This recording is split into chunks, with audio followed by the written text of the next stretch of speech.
നോക്കുന്ന ആളുകളുണ്ട് നമ്മൾക്കിടയിൽ. Okay, record ചെയ്തിട്ടില്ലായിരുന്നു അല്ലെ, സോറി. അപ്പോ ഈ ഒരു സംശയങ്ങളുമായിട്ട് അവരുടെ ജീവിതത്തിൽ പോകുന്ന സമയത്ത് ഒരുപാട് തന്റെ മുമ്പിൽ ഉണ്ടാവുന്ന അവസരങ്ങളൊക്കെ പാഴാക്കിയിട്ട് ഞാൻ തോറ്റുപോകും, എനിക്ക് പണം നഷ്ടപ്പെടും, ആളുകൾ എന്നെ നോക്കി പരിഹസിച്ചിരിക്കും എന്നിങ്ങനെ വേവലാതികളുമായിട്ട് ആളുകളായിരിക്കും നമ്മുടെ മുമ്പിൽ വരുന്നത്. കുറച്ച് ആളുകൾ അങ്ങനെയുണ്ട്. പക്ഷെ ഇത്തരം ആളുകൾ ജീവിതത്തിൽ എവിടെയും എത്താൻ പോകുന്നില്ല എന്ന് നമുക്ക് തന്നെ അറിയാം. കാരണം അല്ല, അവർക്ക് തന്നെ അറിയാം ഞാൻ എവിടെയും എത്തപ്പെടില്ല, ഇങ്ങനെ ഈ ഒരു ചിന്ത ഉള്ളത് കൊണ്ട്. പക്ഷെ ഇങ്ങനത്തെ ആളുകൾ എങ്ങനെ നമ്മുടെ മനസ്സിൽ ഇങ്ങനെ ചിന്ത വന്നു കഴിഞ്ഞാൽ സത്യത്തിൽ നമ്മൾ മുന്നോട്ട് പോകാൻ ഭയപ്പെട്ട് നിൽക്കുന്ന ഒരു സാഹചര്യത്തിൽ എന്തെങ്കിലും തന്നെ നമ്മുടെ മുമ്പിൽ കൈ കച്ചിത്തുരുമ്പായി എന്നൊക്കെ പറയുന്നത് പോലെ നമ്മുടെ ജീവിതത്തിൽ എന്തെങ്കിലും ഒരു സാഹചര്യം വന്നു കഴിഞ്ഞാൽ ആ സാഹചര്യം നമ്മൾ മുതലെടുത്ത് മുന്നോട്ട് പോവുക എന്നുള്ളതാണ്. അപ്പോ ഇന്നത്തെ ഒരു ടോപ്പിക് അറിയാം. പിന്നെ നമുക്ക് വന്നിട്ടുള്ളത് learning to how to learning a life skill to every age എന്ന് പറയുന്നത്. ഒരു ലേണിംഗ് സിസ്റ്റം എങ്ങനെയാണ് നമ്മൾ പഠിക്കേണ്ടത്, എന്ത് പഠിക്കണം എന്നുള്ള ഒരു ടോപ്പിക്കുമായിട്ടാണ് നമ്മുടെ മുമ്പിൽ.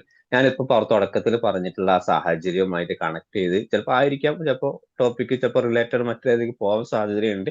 എങ്കിൽ പോലും നമ്മുടെ ജീവിതത്തിൽ വരുന്ന എന്ത് ബുദ്ധിമുട്ടുകളും വലിയൊരു അനുഭവമായിട്ട് അത് മുന്നേറി പഠിച്ചുകൊണ്ട് തന്നെ വിജയത്തിലേക്ക് എത്തുക എന്നുള്ളതാണ് നമുക്ക് ഏറ്റവും ഈ ഒരു ദിവസത്തിൽ ഈ ഒരു ദിനത്തിൽ എനിക്ക് നിങ്ങളോട് പറയാനുള്ളത്. നമ്മുടെ ഈ ഒരു ടോപ്പിക് എടുക്കാൻ വന്നിട്ടുള്ളത് ഷഹാന കരീം മാം ആണ്. സ്പെഷ്യൽ എഡ്യൂക്കേഷൻ ആണ്. ഇതിന്റെ കൂടെ തന്നെ എനിക്ക് എടുത്തു പറയുന്നത് RBT തെറാപ്പിസ്റ്റ് ആണ്. കാരണം ഇങ്ങനെയുള്ള ആളുകളൊക്കെ നമ്മുടെ മുമ്പിൽ ഒരുപാട് അനുഭവങ്ങൾ അവർക്ക് പറയാണ്ട് ക്വാളിഫൈഡ് ആണ്. ഞാൻ ജസ്റ്റ് ഒരു പ്രൊഫൈൽ നോക്കിയതാണ്, നേരിട്ട് പരിചയമില്ല. എങ്കിൽ പോലും വളരെയധികം സന്തോഷത്തോടു കൂടി ഈ ഒരു സെഷൻ എടുക്കാൻ വേണ്ടി ഞാൻ മാമിനെ ക്ഷണിക്കുകയാണ്. Please ma'am. Thank you so much Nizam sir. ആദ്യമായി എനിക്ക് ഇത്ര നല്ലൊരു ഇൻട്രോ തന്ന് എന്നെ ഈ ഒരു ഇതിലേക്ക് ക്ഷണിച്ചതിൽ വളരെയധികം സന്തോഷം.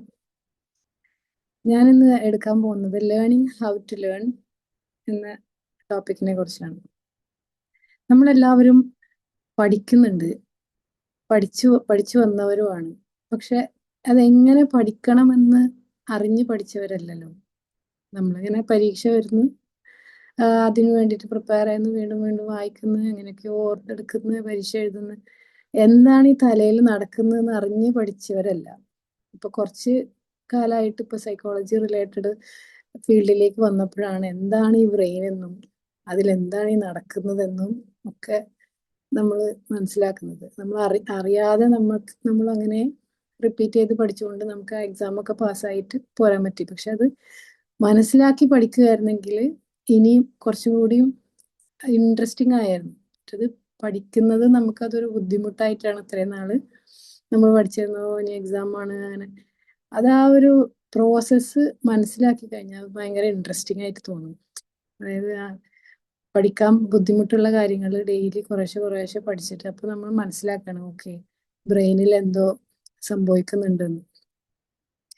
ആ ഒരു ന്യൂറൽ പാത്വേ കണക്ട് ആയിട്ടുണ്ട്, ഇന്ന് കുറച്ച് കണക്ട് ആയിട്ടുള്ളൂ, നാളെ കുറച്ചും കൂടി കണക്ട് ആക്കണം എന്നിങ്ങനെ മനസ്സിലാക്കിയിട്ട് പഠിക്കുകയാണെങ്കിൽ നമുക്ക് നമ്മൾ കുറച്ചും കൂടി വേറൊരു ലെവലിലായിരിക്കും നമ്മൾ പഠിക്കുക. അപ്പൊ ആദ്യം തന്നെ ഞാനൊരു കഥയിൽ നിന്ന് തുടങ്ങാം. ആ കുട്ടിയുടെ പേര് സാന്റിയാഗോ എന്നായിരുന്നു കേട്ടോ. 1800 ആ കുട്ടി ഭയങ്കര കുഴപ്പക്കാരനായൊരു കുട്ടിയായിരുന്നു. അവനെ സ്കൂളിൽ എല്ലാവരും കളിയാക്കും, പഠിക്കാൻ പറ്റില്ല, പഠിക്കാൻ എന്തോ ബുദ്ധിമുട്ടുള്ള കുട്ടിയാണ് എന്നൊക്കെയാണ് എല്ലാവരും ആ കുട്ടീനെ വിലയിരുത്തിയിരുന്നത്. സ്കൂളിൽ നിന്ന് ഇനി പഠിപ്പിക്കാൻ പറ്റില്ല, ടീച്ചേഴ്സിന്റെ കംപ്ലൈന്റ്, ഭയങ്കര പ്രശ്നക്കാരനായ ഒരു കുട്ടിയായിരുന്നു. ഈ കുട്ടിയുടെ അച്ഛനാണെങ്കിൽ ഡോക്ടറാണ്. അങ്ങനെ അച്ഛൻ ഈ കുട്ടിക്ക് ആകെ ഇൻട്രസ്റ്റ് എന്തിലാന്ന് നോക്കിയപ്പോൾ ആകെ ചിത്രം വരയ്ക്കാൻ മാത്രമേ ഇൻട്രസ്റ്റ് ഉള്ളൂ. അങ്ങനെ ഈ ഫാദർ ആകെ ടെൻഷനായി, എന്താ ചെയ്യുക ഈ കുട്ടീനെ കൊണ്ട് എന്നുള്ള രീതിയിലായി. അങ്ങനെ പിന്നീട് കുറെ അച്ഛൻ ഡോക്ടർ ആയതുകൊണ്ട് ആ ഒരു ഫീൽഡിലേക്ക് കുട്ടീനെ എങ്ങനെയൊക്കെയോ പഠിപ്പിച്ച് എത്തിച്ച്.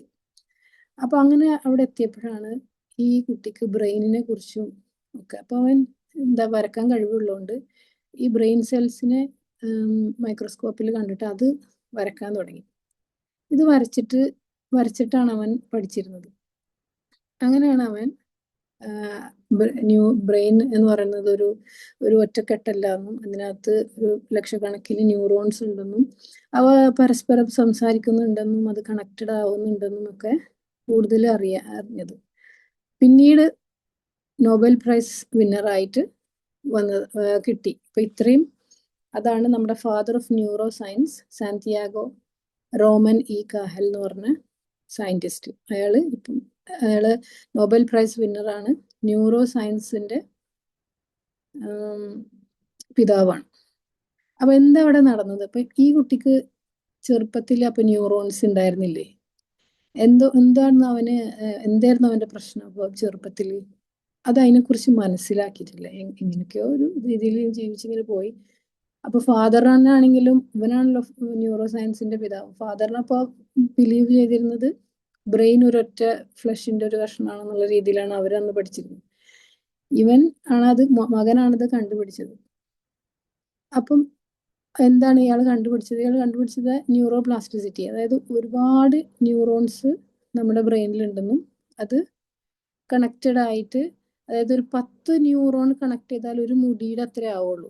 അപ്പൊ അങ്ങനെ അത്രയും നൈസായിട്ട്, പിന്നെ അത് നമ്മൾ കണക്ട് ചെയ്യുന്നതിനനുസരിച്ചിട്ട് തിക്നെസ് കൂടാൻ ചാൻസ് ഉള്ളതാണ്. അപ്പൊ ഇയാള് പറഞ്ഞത് എന്താന്ന് വെച്ചാല് മനുഷ്യന് വേണമെങ്കിൽ സ്വന്തം തലച്ചോറിനെ കൊത്തിയെടുത്ത് ശില്പിയാക്കാം, തലച്ചോറിനെ നമുക്ക് തന്നെ ഡിസൈൻ ചെയ്യാമെന്നാണ് സാന്റിയാഗോ റോമൻ ഇ കാഹൽ പറഞ്ഞിരിക്കുന്നത്. അയാൾ പറയുന്നത് എന്താണെന്ന് വെച്ച് കഴിഞ്ഞാൽ നമ്മുടെ ചിന്തകൾക്ക് 2 രീതികളുണ്ട്. അതായത് ഒരെണ്ണം ഫോക്കസ് മോഡും ഒരെണ്ണം ഡിഫ്യൂസ് മോഡും. ഫോക്കസ് മോഡ് എന്ന് പറഞ്ഞു കഴിഞ്ഞാൽ അത് ഒരു കാര്യത്തിൽ മാത്രം നമ്മൾ ഫോക്കസ് ആയിട്ടിരുന്ന് പഠിക്കുന്നതിനാണ് ഫോക്കസ് മോഡ് എന്ന് പറയുന്നത്. ഒരു കാര്യം മാത്രം നമ്മൾ ശ്രദ്ധിച്ച് അറ്റൻഷനോട് കൂടി ചെയ്യുന്ന ഫോക്കസ് മോഡ്. ഈ ഫോക്കസ് മോഡിൽ കിട്ടിയ സാധനങ്ങൾ സ്റ്റോർ ചെയ്യാൻ അത് നമുക്ക് ഉറപ്പിക്കാനുള്ളതാണ് ഡിഫ്യൂസ് മോഡ്. ഈ ഡിഫ്യൂസ് മോഡിലാണെങ്കിൽ എങ്ങനെയാന്ന് വെച്ചാൽ നമ്മൾ ഒന്നിനെ കുറിച്ചും പ്രത്യേകിച്ചൊന്നും ചിന്തിക്കുന്നുണ്ടാവില്ല. നമ്മൾ കുളിക്കുമ്പോഴോ അല്ലെങ്കിൽ നമ്മൾ വെറുതെ നടക്കുമ്പോഴോ ഒക്കെ പ്രത്യേകിച്ചൊന്നും ചിന്തിക്കാതിരിക്കുന്ന സമയത്തും ബ്രെയിന് പണിയെടുക്കുന്നുണ്ട്. ഇപ്പൊ ഇത്രയും നേരം ഫോക്കസ്ഡ് ആയിട്ട് ചെയ്ത കാര്യങ്ങൾ അവിടെ സ്റ്റോർ ചെയ്യാൻ ആ ഒരു ഫോക്കസ് മോഡ് നമുക്ക് ഉപയോഗപ്പെടുത്തുന്നുണ്ട് ആ ഒരു ടൈമിൽ. നമ്മൾ വിചാരിക്കും നമ്മളൊന്നും ചിന്തിക്കണില്ല. ശരിക്കും പറഞ്ഞാൽ എപ്പോഴും പണിയെടുത്തുകൊണ്ടിരിക്കുകയാണ്. അത് സ്റ്റോർ ചെയ്യുന്നതും അത് ഓരോരോ കാര്യങ്ങൾ ഈ ഡിഫ്യൂസ് മോഡിൽ നടക്കുന്നുണ്ട്. നമ്മൾ ഉറങ്ങുമ്പോൾ വരെ ഈ ഡിഫ്യൂസ് മോഡിൽ നമ്മൾ പഠിച്ച കാര്യങ്ങൾ സ്റ്റോർ ചെയ്യുന്നുണ്ട്. അപ്പൊ അത് വേണമെങ്കിൽ ഞാൻ ഒരു വീഡിയോ ഷെയർ ചെയ്യാം. എനിക്ക് പറ്റില്ലേ? ഓക്കെ. മാഗ്നസ് എന്ന് പറഞ്ഞ ഒരു ചെസ് ചാമ്പ്യൻ ഉണ്ട്. അത് 13 വയസ്സുള്ളപ്പോൾ ആ കുട്ടി മറ്റുള്ള നിങ്ങൾക്ക് വേണമെങ്കിൽ സെർച്ച് ചെയ്താൽ കിട്ടും. അവന് ചെസ് കളിക്കുന്ന സമയത്ത് അവൻ ബോറടിച്ചിട്ട് അവൻ അങ്ങോട്ടും ഇങ്ങോട്ടും നടക്കും, വന്നിട്ട് വേഗം ചെസ് നീക്കും, ജയിക്കും. അത് ലാസ്റ്റ് ചെസ് ചാമ്പ്യൻ ആവുന്ന വരെ ഈ കുട്ടി ഒരു ഡിഫ്യൂസ്ഡ് മോഡിലായിരുന്നു. നീക്കും എന്നിട്ട് അവിടെ നിന്ന് എണിച്ചു പോകും. അല്ലെങ്കിൽ സാധാരണ ചെസ് കളിക്കുമ്പോൾ ആൾക്കാർ അതിൽ തന്നെ നോക്കിയിരിക്കല്ലേ. അപ്പൊ പിന്നീടാണ് അത് മനസ്സിലായത് അവൻ ഡിഫ്യൂസ് മോഡില് ഫോക്കസ് മോഡിൽ കുറെ നേരം ഇരുന്നിട്ട് പെട്ടെന്ന് അവൻ ഡിഫ്യൂസ് മോഡിലേക്ക് മാറുകയാണ് ആ ഒരു സമയത്ത്. അപ്പൊ അത് സ്റ്റോർ ചെയ്യുന്നു, മുന്നേ കണ്ടുവച്ചതും അയാൾ ഏതൊക്കെ നീക്കങ്ങൾ നീക്കാം എന്ന് മുന്നേ അവന് മനസ്സിലാക്കി. അത് അവൻ മൈൻഡിലേക്ക് സ്റ്റോർ ചെയ്യുന്ന ടൈമാണ് ആ ഡിഫ്യൂസ് മോഡ്. അവിടെ വെച്ചിട്ട് മറ്റുള്ള കളിക്കാരെ നോക്കുന്നതും അവിടെ അങ്ങോട്ടും ഇങ്ങോട്ടൊക്കെ നോക്കും. അപ്പൊ ഇയാൾ മത്സരിക്കുന്നത് വേൾഡ് ചാമ്പ്യൻസിനായിട്ടാണ് ഈ കുട്ടി മത്സരിക്കുന്നത്.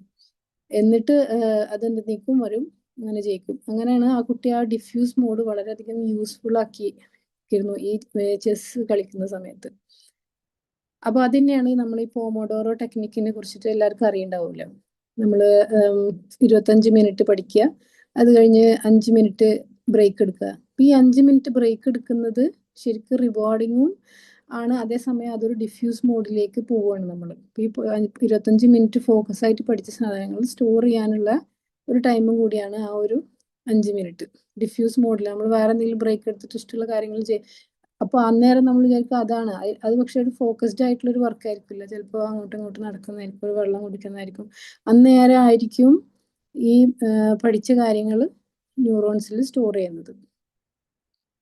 പിന്നെ ഈ പഠിച്ച കാര്യങ്ങളൊക്കെ എങ്ങനെയാണ് എങ്ങോട്ടേ പോകുന്നത്? അപ്പൊ ആദ്യം നമ്മൾ ഒരു ഫോക്കസ് അറ്റൻഷനോട് കുറച്ച് പഠിച്ചു കഴിഞ്ഞാൽ അത് വർക്കിംഗ് മെമ്മറിയിലേക്കാണ് പോകുന്നത്. അതൊരു ചെറിയ ബ്ലാക്ക് ബോർഡ് പോലെയാണ്. ഇതിൽ കുറച്ച് കാര്യങ്ങൾ മാത്രമേ നമുക്ക് സ്റ്റോർ ചെയ്യാൻ പറ്റുള്ളൂ. പക്ഷെ ലോങ് ടേം മെമ്മറി എന്ന് പറഞ്ഞു കഴിഞ്ഞാൽ അതൊരു വലിയ ഗോഡൗൺ പോലെയാണ്. പഠിക്കുന്ന കാര്യങ്ങൾ നമ്മൾ റീകോൾ ചെയ്ത് കഴിഞ്ഞാൽ, അതായത് ഇപ്പോൾ കുറച്ച് നേരം പഠിച്ചിട്ട് പിന്നെ അത് വീണ്ടും വീണ്ടും അതന്നെ ഇങ്ങനെ വായിക്കാറുത്, അത് അടച്ചു വെച്ചിട്ട് ഓർത്തെടുക്കണം. ഓർത്തിങ്ങനെ എടുക്കും തോറും ഈ ന്യൂറോൺസ് അവിടെ കണക്ട് ചെയ്യണം. എന്തൊക്കെ ഓർമ്മ വരുന്നുണ്ടെന്ന് അത് എഴുതിയേക്കുക. ചിലപ്പോൾ നമുക്ക് കുറെ ഒന്നും ഓർമ്മ വരുന്നില്ലെങ്കിൽ അത് വായിക്കുക, എന്നിട്ട് വീണ്ടും ഓർത്തെടുക്കുക. ഓർത്തെടുത്തിട്ടാണ് എന്ത് ചെയ്യേണ്ടത്, നമ്മൾ വർക്കിംഗ് മെമ്മറി സ്ട്രോങ് ആക്കേണ്ടത്. വർക്കിംഗ് മെമ്മറി സ്ട്രോങ് ആയാൽ അത് ലോങ് ടേം മെമ്മറിയിലേക്ക് പോകും. വർക്കിംഗ് മെമ്മറിയിൽ നിന്ന് ഏത് സമയവും റിപ്പീറ്റ് ചെയ്ത് നമ്മൾ ഓർത്തെടുത്തില്ല എന്നുണ്ടെങ്കിൽ അത് ലോങ് ടേം മെമ്മറിയിലേക്ക് പോകാൻ വളരെയധികം ബുദ്ധിമുട്ടാണ്. അതായത് ഇപ്പോൾ ഒന്ന് പഠിച്ച് പിന്നെ ഒരു മാസത്തിനകം പഠിക്കുന്നില്ല എന്നുണ്ടെങ്കിൽ കംപ്ലീറ്റ് മറന്നു പോയിണ്ടാവും. പിന്നെ അത് ബ്രെയിനിനെ കുറ്റം പറഞ്ഞിട്ട് കാര്യമില്ല. അത് എല്ലാവരുടെ ബ്രെയിനും ഡെയിലി അത് കുറേശ്ശെ ഒന്ന് റിമൈൻഡ് ചെയ്ത് കൊടുക്കണം. അങ്ങനെ കുറച്ചൊന്ന് റിമൈൻഡ് ചെയ്ത് കൊടുത്താൽ അതെന്ത് ചെയ്യാം, അത് ലോങ് ടേം മെമ്മറിയിലേക്ക് പോകും. അപ്പോൾ തുടക്കത്തിൽ പഠിക്കുമ്പോൾ കുറച്ചായിട്ട് പഠിച്ചിട്ട് ഞാനിത് അറിഞ്ഞതിന് ശേഷം ഞാനൊരു മുസ്ലിം ആയതുകൊണ്ട് ഒരു 99 നെയിംസ് ഓഫ് അള്ളാഹ് ഉണ്ട്. അത് ഞാൻ അങ്ങനെ ഒരു ദിവസം 10 പിന്നെ ഓർത്തെടുത്ത് കുറേ സമയം എടുത്തിട്ടാണ് അത് കംപ്ലീറ്റ് എനിക്ക് ഇത് പഠിച്ചതിന് ശേഷമാണ് ഈ ബ്രെയിൻ ന്യൂറോൺസിനെ കുറിച്ചൊക്കെ ഞാൻ പഠിച്ചതിന് ശേഷമാണ് ഞാൻ അത് ഒന്ന് ട്രൈ ചെയ്തത്. അതിപ്പോൾ എനിക്ക് എവിടെന്ന് വെച്ചാലും കിട്ടും. അപ്പോൾ ഞാൻ തന്നെ മനസ്സിലാക്കി, മുന്നേ ഞാൻ തന്നെ എനിക്ക് അത്രയൊന്നും മെമ്മറി പവർ ഇല്ല എന്നൊക്കെ ഉള്ളൊരു മൈൻഡിലാണ് ജീവിച്ചു പോയിരുന്നത്. പക്ഷെ ഇത് മനസ്സിലാക്കി ഇടയ്ക്ക് ഞാൻ അത് ഓർത്തെടുത്ത് എഴുതി അങ്ങനെ ആയപ്പം എനിക്കെന്തോ എനിക്കും പറ്റുന്നുണ്ടല്ലോ, അപ്പം അത് എല്ലാവർക്കും പറ്റും. കുറേ സമയം എടുത്തിട്ടാണ് അത് പഠിച്ചത് റീകോൾ ചെയ്ത് ഡെയിലി അത് റിവൈസ് ചെയ്തപ്പം ഞങ്ങൾക്ക് അത് അങ്ങനെ പറഞ്ഞു കഴിഞ്ഞാൽ ഞങ്ങൾക്ക് റിവാർഡും കിട്ടും. അപ്പം അതുകൊണ്ട് ഞാൻ അതിങ്ങനെ ഓർത്തെടുത്തിട്ട് അത് പഠിച്ചെടുത്തു. അപ്പം അത് ഞാൻ പറഞ്ഞു, എനിക്കും അത് അനുഭവം ഉണ്ടായി. അപ്പം അത് ആർക്കായാലും പഠിച്ച് ആക്റ്റീവ് റീകോളിങ്ങിലൂടെ നമുക്ക് ലോങ് ടേം മെമ്മറിയിലേക്ക് അത് മാറ്റാൻ പറ്റും. അപ്പോൾ നമുക്കത് ഓർത്തെടുത്ത് പ്രാക്ടീസ് ചെയ്ത് കഴിഞ്ഞാൽ കിട്ടും. അപ്പോൾ ആർക്ക് വേണമെങ്കിലും എന്ത് വേണമെങ്കിലും അച്ചീവ് ചെയ്യാവുന്നതാണ്. അതായത് ഒരു Kenyan javelin throw Olympic winner ഉണ്ട്.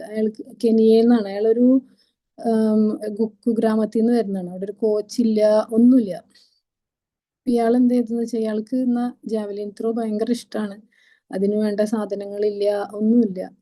അപ്പം ഈ ഇന്റർനെറ്റിൽ അവരുടെ നാട്ടില് ഒരു കുഗ്രാമത്ത് കുറെ നടന്നു കഴിഞ്ഞാൽ ഒരു കഫേയിൽ ഒരു ഇത് കിട്ടും, കുറച്ച് ഇന്റർനെറ്റ് കിട്ടും. ആ ഇന്റർനെറ്റ് കഫേയിൽ പോയിരിക്കും. എന്നിട്ട് യൂട്യൂബ് വീഡിയോസ് ഡെയിലി കണ്ടിട്ട് എന്താക്കി അതാ ഒരു മൈൻഡ് അത് ആക്സെപ്റ്റ് ചെയ്ത്. അതാണ് അതിൽ മാനിഫെസ്റ്റേഷനും ഒക്കെ വർക്ക് ചെയ്യുന്നുണ്ട്. പക്ഷെ എന്നാലും ന്യൂറൽ കണക്ഷൻസ് അവിടെ വന്ന് നിങ്ങൾക്ക് യൂട്യൂബിൽ അടിച്ചാൽ കിട്ടും. ജൂലിയസ് സിയേഗോ എന്ന് പറഞ്ഞ ഒരു കെനിയൻ ജാവലിൻ ത്രോ പ്ലെയർ. അങ്ങനെ ഒരു കോച്ച് പോലും ഇല്ലാതെ ഡെയിലി യൂട്യൂബ് വീഡിയോ കണ്ടിട്ട് ഫേമസ് ജാവലിൻ ത്രോ ആൾക്കാരുടെ മൂവ്മെന്റ്സ് ശ്രദ്ധിച്ച് അത് പ്രാക്ടീസ് ചെയ്തിട്ട് അയാളാണ് വേൾഡ് റെക്കോർഡ് ഇപ്പോൾ ജാവലിൻ ത്രോയില് എത്രയാണ്ട് ദൂരത്തൊക്കെ എത്തിച്ചിട്ട്. അപ്പൊ അത് ഭയങ്കര വേൾഡ് റെക്കോർഡായി. അപ്പൊ അത് അങ്ങനെ സാധിച്ച്, ഇപ്പം കോച്ചും ഡെയിലി ഇതൊക്കെ ആയിട്ട് ടെക്നിക്സ് ഒന്നും പഠിപ്പിച്ചു കൊടുക്കാതെ വെറുതെ കണ്ടപ്പോൾ നമ്മൾ വേണമെന്ന് വെച്ചാല് നമുക്കത് കിട്ടും. അതായത് ബ്രെയിനിന് അത്രയും നല്ലൊരു കപ്പാസിറ്റി ഉള്ളൊരു സംഭവമാണ് ബ്രെയിൻ. പിന്നെ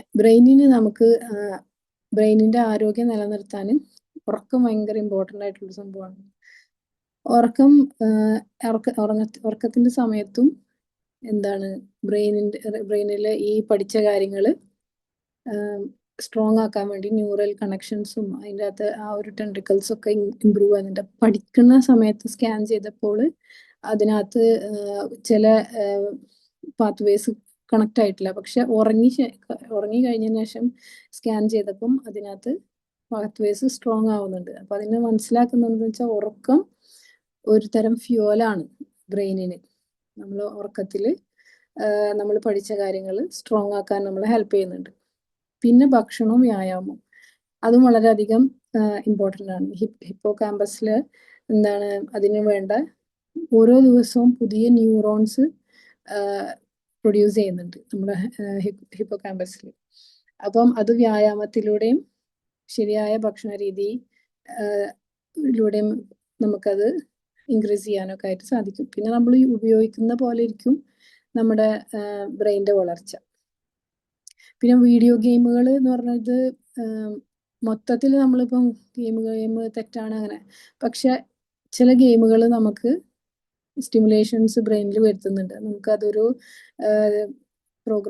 പ്രോബ്ലം സോൾവിങ്ങിനും നമ്മുടെ ഒരു ഡിസിഷൻ മേക്കിങ്ങിനൊക്കെ ചില വീഡിയോ ഗെയിംസ്, മൈൻക്രാഫ്റ്റ്സ് പോലത്തെ വീഡിയോ ഗെയിംസ് ഒക്കെ നമുക്ക് സ്റ്റിമുലേഷൻസ് ബ്രെയിനിലുണ്ട്. അതുകൊണ്ടാണ് ഇപ്പം സ്കൂളുകളിലും അതൊക്കെ ഇംപ്ലിമെന്റ് ചെയ്യുന്നുണ്ട്. ഇപ്പം ഞാൻ വർക്ക് ചെയ്യുന്ന സ്കൂളിലൊക്കെ അതിന് ഗെയിമിങ്ങിനായിട്ടൊരു ഒരു ഒരു ഇത് തന്നെ ഉണ്ട് അവർക്ക്, ഒരു ക്ലാസ് റൂം. അതിനകത്ത് എല്ലാ സജ്ജീകരണമായിട്ട്. പിന്നെ 4ാം ക്ലാസ് വരെ മൈൻക്രാഫ്റ്റ് എന്നൊരു സബ്ജക്റ്റ് തന്നെ ഉണ്ട് ആ കുട്ടികൾക്ക്. അപ്പം അത് ഞാൻ ആദ്യമൊക്കെ വിചാരിച്ചിരുന്നു അവിടെ വർക്ക് ചെയ്യുമ്പോൾ ഇതെന്താ കുട്ടികൾക്ക് ഇതൊക്കെ പഠിപ്പിച്ചു കൊടുക്കുന്ന, പക്ഷെ അത് പിന്നീടാണ് മനസ്സിലായത് അത് ബ്രെയിനിൽ സ്റ്റിമുലേഷൻസ് ഉണ്ടാക്കുന്നതിനും കുട്ടികൾക്ക് പ്രോബ്ലം സോൾവിങ്ങിനും കുട്ടികൾക്ക് കുറേ കാര്യങ്ങൾക്ക് വേണ്ടിയിട്ട് അത് വളരെ യൂസ്ഫുൾ ആണ്. നമ്മൾ ഗെയിമിനെ അങ്ങനെ മൊത്തത്തിൽ അല്ല, ഡേഞ്ചറസ് ആയിട്ടുള്ള ഗെയിം ഉണ്ട്, സൂക്ഷിച്ച് ശ്രദ്ധിച്ച് നല്ല ഗെയിമുകൾ യൂസ് ചെയ്യണമെങ്കിൽ നമുക്ക് അത് നമ്മുടെ ബ്രെയിനിനും അത് യൂസ്ഫുൾ ആയിരിക്കും. അപ്പം സാന്റിയാഗോ പറഞ്ഞ പോലെ നമുക്ക് ബ്രെയിനിനെ നമുക്ക് തന്നെ എന്താ പറയാ രൂപപ്പെടുത്തി എടുക്കാൻ പറ്റും. അപ്പൊ നമുക്ക് അതിനനുസരിച്ചിട്ട് അത് എനിക്ക് തന്നെ അനുഭവം ഉള്ളതുകൊണ്ടാണ് എനിക്ക് ഈ ഒരു ടോപ്പിക് എടുക്കാൻ തോന്നിയത്. കാരണം എത്രയോ ആളുകള് ഇങ്ങനെ കുറെ പഠിച്ചിട്ടും ഒന്നും എവിടെയും കിട്ടണില്ല, അല്ലെങ്കിൽ മുന്നേ പഠിച്ചത് മറന്നുപോയി. മുന്നേ പഠിച്ചതൊന്ന് ഇടയ്ക്കൊന്ന് റീകോൾ ചെയ്തെടുത്തു കഴിഞ്ഞാൽ അത് അവിടെ സ്ട്രോങ് ആയിട്ടിരിക്കും. അപ്പം അതെനിക്ക് തന്നെ അനുഭവം ഉള്ളതുകൊണ്ടാണ് അത് ഞാൻ പറയാന്ന് വിചാരിച്ചത്. ഒരുപാട് കാര്യങ്ങൾ നമ്മൾ പഠിക്കുന്നുണ്ട്, അറിയുന്നുണ്ട്. ഇപ്പം ഈ മോർണിംഗ് സർക്കിൾ തന്നെ എല്ലാ ദിവസവും അറ്റൻഡ് ചെയ്യുന്ന ആളുകളുണ്ടാവും. അപ്പം ജസ്റ്റ് ഒരു നോട്ട്സ് ചെയ്ത് വെച്ചിട്ട് അത് പിന്നീട് ഒന്ന് റിവൈൻഡ് ചെയ്ത് ഒന്ന് ജസ്റ്റ് ഒന്ന് നോക്കി കഴിഞ്ഞാൽ അവിടെ ന്യൂറൽ പാത്വേ അവിടെ കണക്ട് ആവും. ഇത് ജസ്റ്റ് കേട്ട് കേട്ട് ഇങ്ങനെ പോയി കഴിഞ്ഞാൽ പിന്നെ അങ്ങനെ മറന്നു പോകും, അവിടെ കണക്ഷൻസ് വരുന്നില്ല. ഇടയ്ക്കൊന്ന് റീകോൾ ചെയ്തെടുക്കണം. ഓക്കെ. പിന്നെ ചങ്കിങ്, അതായത് നമ്മുടെ വർക്കിംഗ് മെമ്മറിക്ക് കുറെ പരിമിതികളുണ്ട്. ഒരു വലിയ കാര്യം നമ്മൾ ഒറ്റയടിക്ക് പഠിക്കുന്നതിന് പകരം അതിനെ നമ്മൾ കുറേശ്ശെ കുറേശ്ശെ ആയിട്ട് പഠിക്കുക. ഇപ്പം ഞാൻ പറഞ്ഞല്ലോ ഈ 99 നെയിംസ്, അത് കുറച്ച് ബുദ്ധിമുട്ടാണ്. നമ്മൾ അതിനോട് വലിയ അടുപ്പൊന്നും ഇല്ലെങ്കിൽ നമുക്കതൊക്കെ ബുദ്ധിമുട്ടായിട്ടുണ്ട്. പക്ഷെ ആദ്യം 10എണ്ണം, ആ 10എണ്ണം വീണ്ടും പിറ്റേ ദിവസം, അങ്ങനെയാണ് ഞാൻ പഠിച്ചത് കേട്ടോ. ഞാൻ എൻ്റെ ഒരു കാര്യം പറയാണ്.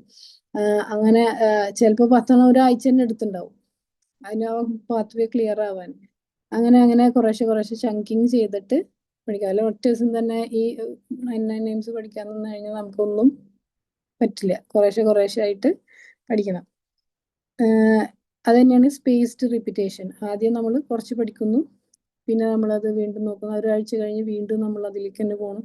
അങ്ങനെ നമുക്ക് ആവശ്യമുണ്ട്. ഇപ്പം ഈ ഒരു ഫീൽഡിൽ ഏതാണോ നമുക്ക് ആവശ്യമുള്ള ഫീൽഡ്, ആ ഒരു ഫീൽഡിൽ നമുക്ക് എക്സൽ ചെയ്യണമെന്നുണ്ടെങ്കിൽ നമ്മൾ അതിനെക്കുറിച്ച് കൂടുതൽ മറന്നു പോകരുത്. കാരണം കുറേ ഡിഗ്രി ഉണ്ട്, MA ഉണ്ട്, അതിനെക്കുറിച്ച് ഒരാളെന്തെങ്കിലും ചോദിച്ചു കഴിഞ്ഞാൽ പിന്നെ കിട്ടില്ല. അത് ശരി, ഇതൊക്കെ പഠിച്ചിട്ട് ഇതെന്താണെന്ന് അറിയില്ലേ. ഒരു ഇന്റർവ്യൂവിന് പോയാലും ആകെ നമ്മൾ ഇതാവും. നമ്മളാ 5 കൊല്ലം പഠിച്ചെന്നൊന്നും പറഞ്ഞിട്ട് കാര്യമില്ല. നമ്മൾ അതിനെ കുറിച്ചിട്ടൊരു എല്ലാതും ഇങ്ങനെ ഓർത്ത് വെക്കണം എന്നല്ല, നമുക്ക് ജോലിക്കോ എന്തിനാണോ ആവശ്യമുള്ളത് വെച്ച് കഴിഞ്ഞാൽ ആരെങ്കിലും എന്തെങ്കിലും ചോദിച്ചു കഴിഞ്ഞാൽ ഇപ്പോൾ പറയാൻ കിട്ടണം എന്നുള്ള ഒരു ചിന്ത ഉണ്ടെങ്കിൽ ഇടയ്ക്ക് നമ്മളത് റീകോൾ ചെയ്തെടുക്കണം. ഇടയ്ക്ക് ഒന്ന് റിപ്പീറ്റ് ചെയ്തിട്ട് അതിനായിട്ട് നമ്മൾ സമയം കണ്ടെത്തണം. അപ്പം പിന്നെ ഉള്ളതാണ് ഫീമാൻ ടെക്നിക്ക്. അതായത് നമ്മൾ വേറൊരാൾക്ക് പഠിപ്പിച്ചു കൊടുക്കുക. അപ്പം ചില ഇതിനകത്ത് തന്നെ ആൾക്കാർ പറയുന്നുണ്ട്, ഡോഗിനായിട്ട് വാക്കിന് പോകുമ്പോഴൊക്കെ ഡോഗിന് ഇങ്ങനെ പറഞ്ഞു കൊടുക്കുക. അല്ലെങ്കിൽ വെറുതെ ഒരു കുട്ടി വീട്ടിലുണ്ടെങ്കിൽ അതിനോട് എന്തിനോടെങ്കിലും നമ്മളൊരു സിമ്പിൾ, ഒരു 10 വയസ്സായ ഒരു കുട്ടിക്ക് നമ്മൾ എങ്ങനെ നമ്മൾ ഒരു കാര്യം പറഞ്ഞ് മനസ്സിലാക്കി കൊടുക്കും, അതേപോലെ പറഞ്ഞ് മനസ്സിലാക്കി കൊടുക്കാം. അപ്പോൾ ബ്രെയിനിന് അത് മനസ്സിലാവും. ഓക്കെ. ബ്രെയിനിന് ശരിക്കും നമ്മൾ രൂപപ്പെടുത്തി എടുക്കുകയാണ്. അതൊരു വേറൊരു ഒരാളായിട്ട് കണ്ടാൽ മതി. എന്നിട്ട് നമ്മൾ പറയുന്നത് പോലെ ബ്രെയിൻ ന്യൂറൽ പാത്വേസ് ഒക്കെ കണക്ട് ചെയ്തിട്ട് അതിനെ ഉഷാറാക്കി തരും. പിന്നെ നമ്മൾ ആവശ്യത്തിനുള്ള ഡയറ്റും എക്സസൈസും ഒക്കെ ചെയ്തു കഴിഞ്ഞാൽ നമ്മുടെ ബ്രെയിനും ഉഷാറാക്കാൻ പറ്റും. നമുക്ക് ഏത് വിഷയത്തിലാണോ നമുക്ക് എക്സൽ ചെയ്യേണ്ടത് അതിൽ നമുക്ക് കൂടുതൽ നല്ല രീതിയിൽ വർക്ക് ചെയ്യാനും ആ ഒരു കാര്യത്തിൽ നമുക്ക് കൂടുതൽ ഇതാക്കാനായിട്ട് എക്സൽ ചെയ്യാനായിട്ട് സാധിക്കും. ഇനി ആർക്കെങ്കിലും മനസ്സിലായോ പറയുന്നത്? മനസ്സിലാവുന്നുണ്ടോ? ഹലോ, ഓക്കെയാണ് ഓക്കെയാണ്. ആകെയാണല്ലേ. അപ്പം അതാണ് എനിക്ക് പറയാനുള്ളത്. അപ്പം എന്തെങ്കിലും ഡൗട്ട് ഉണ്ടോ?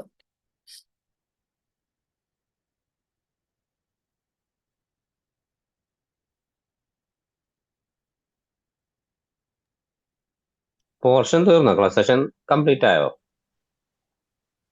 ഇനി എന്തെങ്കിലും നമുക്ക് പറയാൻ, ഞാൻ ഇതിനകത്ത് കുറച്ച് വീഡിയോസ് ഒക്കെ സേവ്, പക്ഷെ എനിക്ക് ഷെയർ ചെയ്യാൻ പറ്റുന്നില്ല. ഇല്ല, അത് ഗ്രൂപ്പിൽ ഷെയർ ചെയ്താൽ മതി ട്ടാ. അതെ അല്ലേ. Okay okay. അപ്പം ഇത്തരം കാര്യങ്ങളാണ് നമ്മൾ ഇതിനകത്ത്. നല്ല ക്ലാസ് ആയിരുന്നു സംഭവം. ഇതൊക്കെ സയന്റിഫിക്കലി പ്രൂവ്ഡ് ആയിട്ടുള്ളതാണ് ഈ സംഭവങ്ങളൊക്കെ. റെപ്പിറ്റീഷൻ, ആക്റ്റീവ് റീകോളിങ്, അതുപോലെ ഹെയ്ൻമാൻ ടെക്നിക്ക്. ഈ എക്സാം ഒക്കെ അടുത്തിട്ടുള്ള ഈ ഒരു സമയത്തൊക്കെ ഈ ഒരു ക്ലാസ് വളരെ യൂസ്ഫുൾ ആയിരുന്നു ട്ടാ. Thank you. കാരണം നമ്മൾ എന്താണ് ബ്രെയിനിൽ നടക്കുന്നതെന്ന് അറിഞ്ഞു കഴിഞ്ഞാൽ നമുക്ക് അതിനനുസരിച്ചിട്ട് പഠിക്കാൻ പറ്റും. നമ്മൾ വെറുതെ ഇങ്ങനെ വായിച്ചു പോയാല് റിവിഷനാണല്ലോ. നമ്മൾ ശരിക്കും പറഞ്ഞാൽ പണ്ടൊക്കെ സ്കൂളിലെ ടീച്ചേഴ്സും ഒക്കെ നമ്മളെ റിവിഷൻ എന്ന് പറയുള്ളൂ. നമ്മൾ ബുക്ക് എടുത്ത് വെറുതെ ഇങ്ങനെ പ്രാവശ്യം പഠിച്ചതായാലും നമ്മൾ ഓരോ ദിവസം ചെല്ലുന്തോറും ഇങ്ങനെ മറന്നു വരുന്നുണ്ടല്ലോ. അപ്പൊ നമ്മൾ പിന്നെ റിവിഷൻ ചെയ്യുമ്പോ ഇങ്ങനെ വീണ്ടും ഇങ്ങനെ വായിക്കുമ്പോ നമുക്ക് തോന്നും, നമുക്ക് കിട്ടും തോന്നും. വായിക്കുന്ന സമയത്ത് കിട്ടും. പക്ഷെ റീകോൾ ചെയ്യുമ്പോഴായിരിക്കും നമ്മൾ അറിയുക. പക്ഷെ റീകോൾ ചെയ്യുമ്പോഴാണ് നമ്മുടെ മെമ്മറി സ്ട്രോങ് ആവണത്. അതെ, അത് ആ ഒരു സയൻസ് നമ്മൾ മനസ്സിലാക്കി പഠിക്കുമ്പോൾ നല്ല രസമാണ് അത്. ഇത് കുറച്ച് വായിച്ചിട്ട് നമുക്കത് കിട്ടണില്ല എന്നുണ്ടെങ്കിൽ പിന്നെ അപ്പൊ നമ്മൾ ന്യൂറൽ പാത്വേ കണക്ട് ആയിട്ടില്ല, ഇനി കുറച്ചും കൂടി. അപ്പൊ നമുക്ക് നമ്മളോട് തന്നെ ഒരു ഇഷ്ടം തോന്നും, കണക്ട് ആക്കട്ടെ എന്നാ കുറച്ചു നേരം കൂടി ഇരുന്നിട്ട്. അങ്ങനെ അതൊരു ഫ്രണ്ട് പോലെ കണ്ടു കഴിഞ്ഞാല് നമുക്കതൊരു പ്രശ്നം. അല്ലെങ്കിൽ നമുക്ക് ഇതെന്താ പഠിച്ചിട്ട് കിട്ടാത്തത്. അപ്പൊ ആ ഒരു കുട്ടിയോട് പറഞ്ഞു കൊടുക്കുന്ന പോലെ ഇങ്ങനെ പറഞ്ഞു കൊടുക്കുക, എന്നിട്ട് ഡൗട്ട് ഉണ്ടെങ്കിൽ അത് ക്ലിയർ ചെയ്യുക, എന്നിട്ട് ഇങ്ങനെ കുറേശ്ശെ അതിന്റെ ആ ഒരു പാത്വേ ക്ലിയർ ആക്കുക എന്നുള്ള ഒരു രീതിയിൽ നമ്മൾ എടുത്തു കഴിഞ്ഞാൽ ഇതിനെ വളരെ സിമ്പിളായിട്ട് ആ ഒരു സയൻസ് ക്ലിയർ ആവും. നമുക്ക് അങ്ങനെ ദേഷ്യം വരെ പഠിപ്പിനോട് ഒരു ഇഷ്ടം വരും. ആ ഇഷ്ടം വരുത്താനാണ് ഞാനിപ്പോ ഇന്നൊരു സെഷൻ എടുക്കാന്ന് വെച്ചത്. കാരണം എല്ലാ കുട്ടികൾക്കും പഠിക്കുക എന്ന് പറഞ്ഞത് ഒരു ഇഷ്ടമില്ലാത്തൊരു കാര്യമാണ്. ഇതിവിടെ ഇങ്ങനെ ഒരു സംഭവം നടക്കുന്നുണ്ട്, അല്ലെങ്കിൽ നമുക്കിപ്പോ കുട്ടികൾക്കായാലും ഇത് എത്ര പ്രാവശ്യം പറഞ്ഞത് മനസ്സിലായില്ലേ എന്ന് പറഞ്ഞതിന് പകരം ന്യൂറൽ പാത്ത് ക്ലിയർ ആയിട്ടില്ല കേട്ടാ, ഇന്ന് കുറച്ചും കൂടി പഠിച്ചാൽ ക്ലിയർ ആവും. അപ്പൊ അങ്ങനെ ആയ കുട്ടികൾക്കും അതൊരു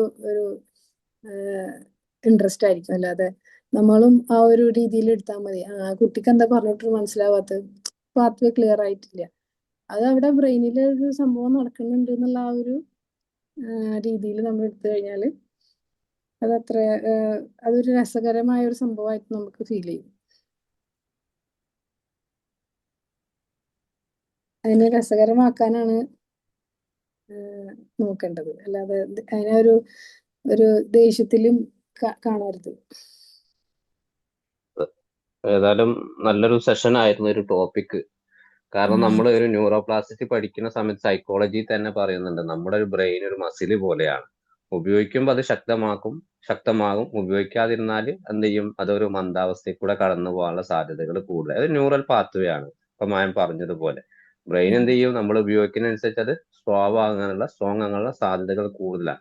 ചില സമയത്ത് എന്തെങ്കിലും മിസ്റ്റേക്ക് പറ്റിക്കഴിഞ്ഞാൽ ആ സമയത്ത് ബ്രെയിൻ അലേർട്ട് ആവും. നമ്മൾ പഠിച്ചതുപോലെ തന്നെ ആ ഒരു ഡോപ്പമൈനിൽ നിന്നും അമിഗ്ഡാലയിലേക്ക്, അതിൽ നിന്നും ഗ്യാബിൽ നിന്ന് സെറാട്ടോണിക് പിന്നെ തിരിച്ചു വരും. അങ്ങനെ എല്ലാം കൂടി കൺഫ്യൂഷൻ ആവുന്ന സമയത്താണ് ചില കുട്ടികൾക്ക് എന്താണ് ഭയങ്കര പഠിക്കും, പക്ഷെ എക്സാം പേപ്പർ അവിടെ എത്തുന്ന സമയത്ത് എഴുതാൻ പറ്റുന്നില്ല. കാരണം ബ്രെയിൻ എന്ന് പറയുന്നത് അത് പേടിയോട് കൂടിയ തന്നെ പഠിച്ചു കഴിഞ്ഞാൽ അതേ അവസ്ഥയിൽ കൂടെ തരും. അതേ സമയത്ത് കൂളായിട്ട് ഇരുന്ന് പഠിക്കുകയാണ്, റിപ്പീറ്റഡ് ആയിട്ട് കൺസിസ്റ്റന്റ് ആയി ചെയ്യുന്ന കാര്യങ്ങൾ ഇങ്ങനെ പോകുന്ന സമയത്ത് നല്ല രീതിയിൽ ഓക്കെ ആണെങ്കിൽ ആ ബ്രെയിനും അതേപോലെ അത് ആ ഒരു അലാറം പോലെ അവിടെ വർക്ക് ചെയ്യും. അതേ സമയത്ത് ബ്രെയിൻ 3 സിസ്റ്റം ആണ് ഉള്ളത്. ഒന്ന് കുട്ടികൾക്ക് എന്ന് പറയും ഫാസ്റ്റ് ലേണിംഗ് ആണ്, അവർക്കെല്ലാം പെട്ടെന്ന് പെട്ടെന്ന് പഠിക്കുക, അതേപോലെയാണ് ആ ബ്രെയിൻ അവിടെ വർക്ക് ചെയ്യുന്നത്. അതേ സമയത്ത് അഡൽട്ടിലേക്ക് വരുന്ന സമയത്ത് അവിടെ ഒരു അഡാപ്റ്റീവ് ലേണിംഗ് ആണ്. എല്ലൊക്കെ ഒന്ന് മനസ്സിലാക്കി ചിലപ്പോൾ അക്സെപ്റ്റബിൾ ആവും, ചിലപ്പോൾ നോട്ട് അക്സെപ്റ്റബിൾ ആണ്, ആ രീതിയിൽ അങ്ങനെ ബ്രെയിനിൽ പോകും. ഇപ്പൊ വയസ്സുള്ള ആളുകൾക്കാണ്, ഏജ് ഉള്ള ആളുകൾക്കാണ് മീനിങ് ബേസ്ഡ് ലേണിംഗ് ആണ്. അവരൊരു കാര്യം കണ്ടു കഴിഞ്ഞാൽ എല്ലാം അർത്ഥം മനസ്സിലാക്കി സിറ്റുവേഷനും കാര്യങ്ങളൊക്കെ മനസ്സിൽ മുന്നോട്ട് പോകുമ്പോഴാണ് ആ ബ്രെയിൻ യഥാർത്ഥത്തിൽ അവരെ വർക്കൗട്ട് ആവുന്നത്. അപ്പോൾ ഈ ഒരു 3 പാർട്ടിലേക്ക് നമ്മൾ പോകുമ്പോൾ നമ്മുടെ ജീവിതത്തിലേക്കും പറയും ബ്രെയിനിൽ ഇങ്ങനെ വന്നു കഴിഞ്ഞാൽ തരം നമുക്ക് ഈ ഒരു ചിന്തകൾ മാറും. ചിന്തകൾ മാറുന്ന സമയത്ത് നമ്മുടെ ബിഹേവിയർ പെരുമാറ്റത്തിലൊക്കെ മാറ്റം ഉണ്ടാവും. ഈ ഒരു കണക്ഷൻ എപ്പോഴും എന്താണ്, നമുക്ക് എപ്പോഴും ഈ ഒരു ന്യൂറോപ്ലാസ്റ്റിറ്റി എന്ന് പറഞ്ഞിട്ടുള്ള ആ ഒരു വേ കൂടെയാണ് നമ്മൾ ഇതിലേക്ക് വരുന്നത്. അപ്പോ ഏതായാലും ഈ ഒരു ടോപ്പിക് എടുത്ത് വളരെയധികം സന്തോഷം. Thank you. പിന്നെ ബാക്കിയുള്ള ആളുകളുടെ അനുഭവവും കുറച്ചുകൂടി ആഡ് ഓൺ ചെയ്യുമ്പോൾ കുറച്ചുകൂടി സെഷൻ ഒന്നുകൂടി മനോഹരമാവും. Okay, thank you ma'am. Thank you. ആരെങ്കിലും ഇതുപോലെ ബുദ്ധിമുട്ടുള്ള ഏതെങ്കിലും കാര്യങ്ങൾ പഠിച്ചെടുക്കാനായിട്ട് ശ്രമിച്ചിട്ടുണ്ടോ? അല്ല, നമ്മൾ പഠിക്കുന്നതൊക്കെ ബുദ്ധിമുട്ടുള്ളതാണല്ലോ, പിന്നെയല്ല ഈസി ആയിട്ട് വരുന്നത്. അതെ അതെ അതെ അതെ. ആദ്യം പഠിക്കുമ്പോ ഒക്കെ ബുദ്ധിമുട്ട് തന്നെയാണ്. അതെ. ഇനി പക്ഷെ ഇനി ഈ ഒരു ഉദ്ദേശത്തിലേ ഇപ്പൊ ഈ ഒരു ന്യൂറൽ പാത്വേ കണക്ട് ചെയ്യിക്കണം എന്നുള്ളൊരു ഉദ്ദേശത്തിൽ എന്തെങ്കിലും ബുദ്ധിമുട്ടുള്ള കാര്യങ്ങളൊന്ന് പഠിച്ചെടുക്കാൻ ശ്രമിച്ചു നോക്ക്. അതായത് അപ്പൊ അറിയാം അതിന്റെ രസം. നമുക്ക് ആ ഒരു പ്രയാസമായിട്ട് തോന്നില്ല. ഇടയ്ക്ക് അതൊന്ന് ഓർത്തെടുത്ത് അങ്ങനെയൊക്കെ കണക്ട് ആയി ചേരുമ്പോൾ നമുക്ക് നമ്മളോട് തന്നെ ഒരു ഇഷ്ടം തോന്നും. ഒരു ബുദ്ധിമുട്ടുള്ള കാര്യം ചെയ്യുന്നതായിട്ട് നമുക്ക് ഫീൽ ചെയ്യില്ല. അപ്പൊ എനിക്കിപ്പോ ശരിക്കും പറയാം എനിക്ക് തന്നെ ഒരു കോൺഫിഡന്റ് ആയി, എന്ത് വേണമെങ്കിലും പഠിക്കാലോ ഇനി. ഞാൻ ശരിക്കും ഒരു 8 വർഷത്തോളം ബ്രേക്ക് എടുത്തത് എന്റെ കോഴ്സ് കഴിഞ്ഞിട്ട്, ഇപ്പൊ ഫാമിലി ലൈഫിലേക്ക് ആയപ്പോ. അപ്പൊ വായിക്കുമ്പോ ഇത് ഒട്ടും ന്യൂറൽ പാത്വേ കണക്റ്റഡ് അല്ല. വായിക്കുമ്പോൾ ഭയങ്കര ബുദ്ധിമുട്ടായിരുന്നു, എന്തോ ഒരു ഭയങ്കര ദേഷ്യം പോലൊക്കെ ആയിരുന്നു. ഞാൻ RBTക്കാണ് പിന്നെ ജോയിൻ ചെയ്തത് MBA കഴിഞ്ഞതിന് ശേഷം. പിന്നെ RBT പാസ്സായപ്പോൾ എനിക്ക് കോൺഫിഡന്റ് ആയി, എനിക്ക് കിട്ടുന്നുണ്ടല്ലോ. അങ്ങനെയാണ് പിന്നെ ഞാൻ MA സൈക്കോളജി എടുക്കാൻ പോയത്. അപ്പൊ അങ്ങനെ കുറേശ്ശെ കുറേശ്ശെ പഠിച്ച്, അപ്പൊ പിന്നീട് ആ ഒരു പാത്വേ ക്ലിയർ ആയപ്പോ പിന്നെ പഠനം ഈസി ആയി. നമ്മൾ പഠിക്കാതെ കുറെ പാതി വഴിയിൽ നിർത്തിയ ആളുകൾ വിചാരിക്കും ഇനിയിപ്പൊ ഇത്ര വയസ്സായില്ല, ഇനിയിപ്പൊ പഠിക്കാൻ പോയിട്ട് വല്ല കാര്യം ഉണ്ടാവും. പക്ഷെ ഏത് പ്രായത്തിലും ഇത് മാറുന്നുണ്ട് എന്നുള്ള കാര്യങ്ങൾ മനസ്സിലാക്കിയാലും നമുക്ക് ഏത് പ്രായക്കാർക്കും ജോയിൻ ചെയ്യാനായിട്ട് പറ്റും, പഠിക്കാനായിട്ട് പറ്റും. ഞാൻ MA എക്സാം എഴുതുന്ന സമയത്ത്, സൈക്കോളജി എക്സാം എഴുതുന്ന സമയത്ത് വയസ്സായ ഒരാളുണ്ടായിരുന്നു. അന്ന് ഞാൻ ഫസ്റ്റ് ഇയറാ. ഞാൻ അങ്ങനെ വിചാരിക്കും, ഇയാള് ഇങ്ങനെ പഠിക്കണ ഈ പ്രായത്തില്, പ്രായം ഇല്ല ഇതിന്, പക്ഷെ അതാണ് ബ്രെയിനിന്റെ ഒരു കഴിവാണത്. അത് നമുക്ക് അന്ന് അറിഞ്ഞിരുന്നില്ല. പിന്നീടാണ് ഇതിനെ കുറിച്ച് പഠിച്ചപ്പോഴാണ് അയാൾ പാസ്സായി. എന്നിട്ട് അത് പേപ്പറിലൊക്കെ ഉണ്ടായിരുന്നു, എത്ര 75 വയസ്സുള്ള ഒരാൾ MA സൈക്കോളജി പാസ്സായി. ഉം. അപ്പൊ അത് ഇത് ന്യൂറൽ പാത്വേ ക്ലിയർ ആയതുകൊണ്ട് ഇതില് നമുക്ക് കുറച്ചുകൂടി ഒരു ഇമോഷൻസും കൂടി കണക്ട് ചെയ്യണം കേട്ടോ. അല്ലാണ്ട് നമ്മൾ ബ്രെയിനെ മാത്രമായിട്ട് കാരണം ഒരു ലിംബിക് സിസ്റ്റം എന്ന് പറയുന്ന ഒരു ബ്രെയിനിന്റെ ഒരു കാരണമാണ്, ഇമോഷണൽ ബ്രെയിനാണ്. കാരണം ഇവിടെ നമുക്കൊരു ഫിയർ, ആങ്സൈറ്റി, സേഫ്റ്റി, ആസ്വാദനം ഇതൊക്കെ ഈ ഒരു ലിംബിക് സിസ്റ്റം അവിടെ കൺട്രോൾ ചെയ്യുന്നത് കൊണ്ടാണ് നമുക്ക് ആ ഒരു ഇമോഷൻ സ്ട്രോങ് കറക്റ്റ് ആയിട്ട് ആ ബ്രെയിൻ അവിടെ ഫിക്സ് ചെയ്യുന്നത്. അതേ സമയത്ത് നമുക്ക് പഠിക്കുന്ന സമയത്ത് മറ്റു തരത്തിലെ ഇമോഷൻസ് ആണെങ്കിൽ നമുക്ക് ഈ പറഞ്ഞ ഈ ഒരു റീകോൾ സിസ്റ്റം മെമ്മറിയിൽ ഉണ്ടാവില്ല. അപ്പൊ ഈ റീകോൾ സിസ്റ്റം പിന്നെ എങ്ങനെയാണെന്ന് റിക്കവർ ചെയ്തെടുക്കുന്നത്, നമ്മൾ പഠിച്ചത് പ്രിഫോണ്ടൽ കോർട്ടക്സിലേക്ക് തിങ്കിങ് ബ്രെയിൻ. ഞാനൊന്ന് പഠിച്ചത് റീകോൾ ചെയ്തെടുക്കാം, ഒന്ന് ശ്രമിച്ചു നോക്കിയാല് അവിടെ അറ്റൻഷന് നമ്മൾ പഠിച്ചെടുക്കുന്ന ആ ഒരു ഡിസിഷൻ മേക്കിംഗ് എന്താണ്, നമ്മൾ ഏത് സബ്ജക്റ്റ് ആണ് പഠിച്ചിട്ടുള്ളത്, ആ സബ്ജക്റ്റ് റീകോൾ സിസ്റ്റം വല്ല ഒന്ന് അണ്ടർസ്റ്റാൻഡിങ് ബുക്കൊന്ന് മടക്കി വെച്ചിട്ട് നമുക്ക് അന്ന് ആലോചിച്ച് കഴിഞ്ഞാൽ ഇന്നതൊക്കെ പഠിച്ചു ചില പോയിന്റുകൾ ഓർമ്മയായി. അപ്പൊ ആ പോയിന്റുകൾ ഒന്ന് ഓർമ്മ എഴുതി വെക്കുന്ന സമയത്ത് ഒന്നുകൂടി ഒന്ന് ഇരുത്തി ആലോചിച്ച് കഴിഞ്ഞാൽ നമ്മൾ വായിച്ച് ഏകദേശം ഏരിയായിട്ട് കിട്ടും. അപ്പോ പിന്നെ അത് കറക്റ്റ് ഒരു വർക്കിംഗ് എന്ന് പറയുന്ന ബ്രെയിൻ ഏതാണ്, ഹിപ്പോ ക്യാമ്പസ് ആണ്. അതായത് മെമ്മറി സെന്റർ എന്ന് പറയുന്നത് നമ്മുടെ ബ്രെയിനിന്റെ മിഡിൽ എന്ന് പറയുന്നത്. കാരണം ഇവിടെ എല്ലാ വിവരങ്ങളും ഷോർട്ട് ടേം ആയിട്ടും ലോങ് ടേം ആയിട്ടും അത് സ്റ്റോക്ക് ആണ്. പക്ഷെ നമ്മുടെ ജീവിതശൈലി, ഇപ്പൊ മാം തന്നെ പറഞ്ഞല്ലോ, ഒരു പ്രായം കൂടിയിട്ടുള്ള ഒരാള്, പക്ഷെ അയാൾ ഇതിനായിട്ട് ജീവിതം ഒരു ലേണിംഗ് സിസ്റ്റം ആക്കി എടുത്തിട്ടുണ്ടാവണം. കാരണം ഓരോ ദിവസം ഓരോ കാര്യങ്ങൾ പഠിക്കുക, പിന്നെ അതേപോലെ അതിന്റെ കൂടെ അയാളുടെ ജീവിതം പോകുന്നു. അപ്പൊ ഇവിടെ എന്താണ്, ബ്രെയിന് പൂർണ്ണമായിട്ടും പോസിറ്റീവ് വേ കൂടെയാണ് കടന്നു പോകുന്നത്. പക്ഷെ ഇവിടെ ഇങ്ങനെ ഒരു സിസ്റ്റം പോകുന്ന സമയത്ത് അയാളുടെ ന്യൂറോപ്ലാസ്റ്റിസിറ്റി എങ്ങനെയാണ് ബ്രെയിനിലേക്ക് ഇത് മാറുന്നത്?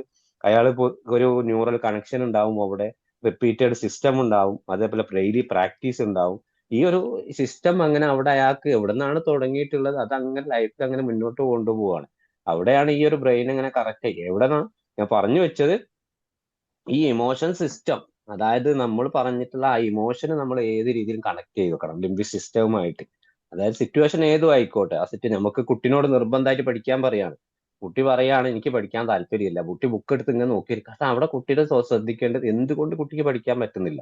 അവിടെ കുട്ടിക്ക് ഏതെങ്കിലും തരത്തിലെ ഇമോഷനിൽ പെട്ട് കിടക്കുകയാണോ, അല്ലെങ്കിൽ ഈ ഒരു പഠിക്കുന്നതിന് മുമ്പ് തന്നെ കുട്ടീനെ നമ്മൾ വഴക്ക് പറഞ്ഞിട്ടുണ്ടോ, അല്ലെ ഭക്ഷണം കൊടുക്കുന്ന സമയത്ത് വരെ മറ്റുള്ള സിബ്ലിംഗ് ആയിട്ട് ആ കുട്ടി എന്തെങ്കിലും അടിപിടി കൂടിയിട്ടുണ്ടോ? ഇതൊക്കെ കഴിഞ്ഞിട്ടാണല്ലോ പഠിക്കാനിരിക്കുന്നത്. അതുമാത്രമല്ല, നമുക്ക് വല്ലാത്ത സ്ട്രെസ് ലെവൽ വരും. അതായത് ചിലപ്പോൾ സാമ്പത്തികമായിട്ട്, അല്ലെങ്കിൽ ഇവിടെ തന്നെ ഫാമിലി ഇഷ്യൂസ്. അപ്പൊ ഈ ഒരു ദേഷ്യം കൂടി ആയിട്ട് നമ്മൾ കുട്ടികളെ പഠിപ്പിക്കാതിരിക്കുക. കാരണം ഈ ഇമോഷൻസ് മൊത്തം കുട്ടിക്ക് അങ്ങോട്ട് കൊടുക്കും. ചിലപ്പോൾ കുട്ടി പറയുന്നത് വായിച്ചതുപോലെ വായിക്കുന്നില്ല, എഴുതുന്നത് പോലെ എഴുതുന്നില്ല. അപ്പൊ നമ്മൾ രണ്ടെണ്ണം കൊടുക്കും. അപ്പൊ ആ രണ്ടെണ്ണം കൊടുക്കുന്ന സമയത്ത് കുട്ടിയുടെ ബ്രെയിൻ ഈ ലിംബിക് സിസ്റ്റം പൂർണ്ണം തകരാറിലാവും. ആള് ചിന്തിച്ചു തുടങ്ങും, എനിക്ക് ഇനി അറ്റൻഷൻ കിട്ടില്ല എന്നുള്ളത്. അപ്പോ ഈ ഒരു പാത്ത് വേ എന്താണ്, നമ്മൾ എവിടെ നിന്നാണ് ക്ലിയർ ആക്കി പോയി കഴിഞ്ഞാൽ മാത്രമേ എന്താണ് നമുക്ക് നല്ലൊരു സക്സസീവ് ആയിട്ടുള്ള ആ മെമ്മറി പവർ ഉണ്ടാക്കിയെടുക്കാൻ പറ്റും. ഇമോഷണൽ ഡൗൺ ആണെങ്കിൽ ഒരു സാഹചര്യം പഠിക്കാൻ ശ്രമിക്കുക, അല്ലെങ്കിൽ ആ സാഹചര്യം മനസ്സിലാക്കാനുള്ള ഒരു ഏജ് ആയിരിക്കണം. പ്രത്യേകിച്ച് കുട്ടികൾക്കാവുമ്പോൾ, ചെറിയ കുട്ടികൾക്കൊന്നും സിറ്റുവേഷൻ ബേസ് ആയിട്ട് പെരുമാറാനൊന്നും അറിയണമെന്നില്ല. അപ്പൊ ആ കുട്ടികൾ അതിൽ നിന്ന് ഇമോഷണൽ റിക്കവറി ചെയ്തിട്ടാവണം പുതിയൊരു പഠന മേഖലയിലേക്ക് നമ്മൾ കൊണ്ടുപോകേണ്ടത്. Okay, thank you. Thank you sir.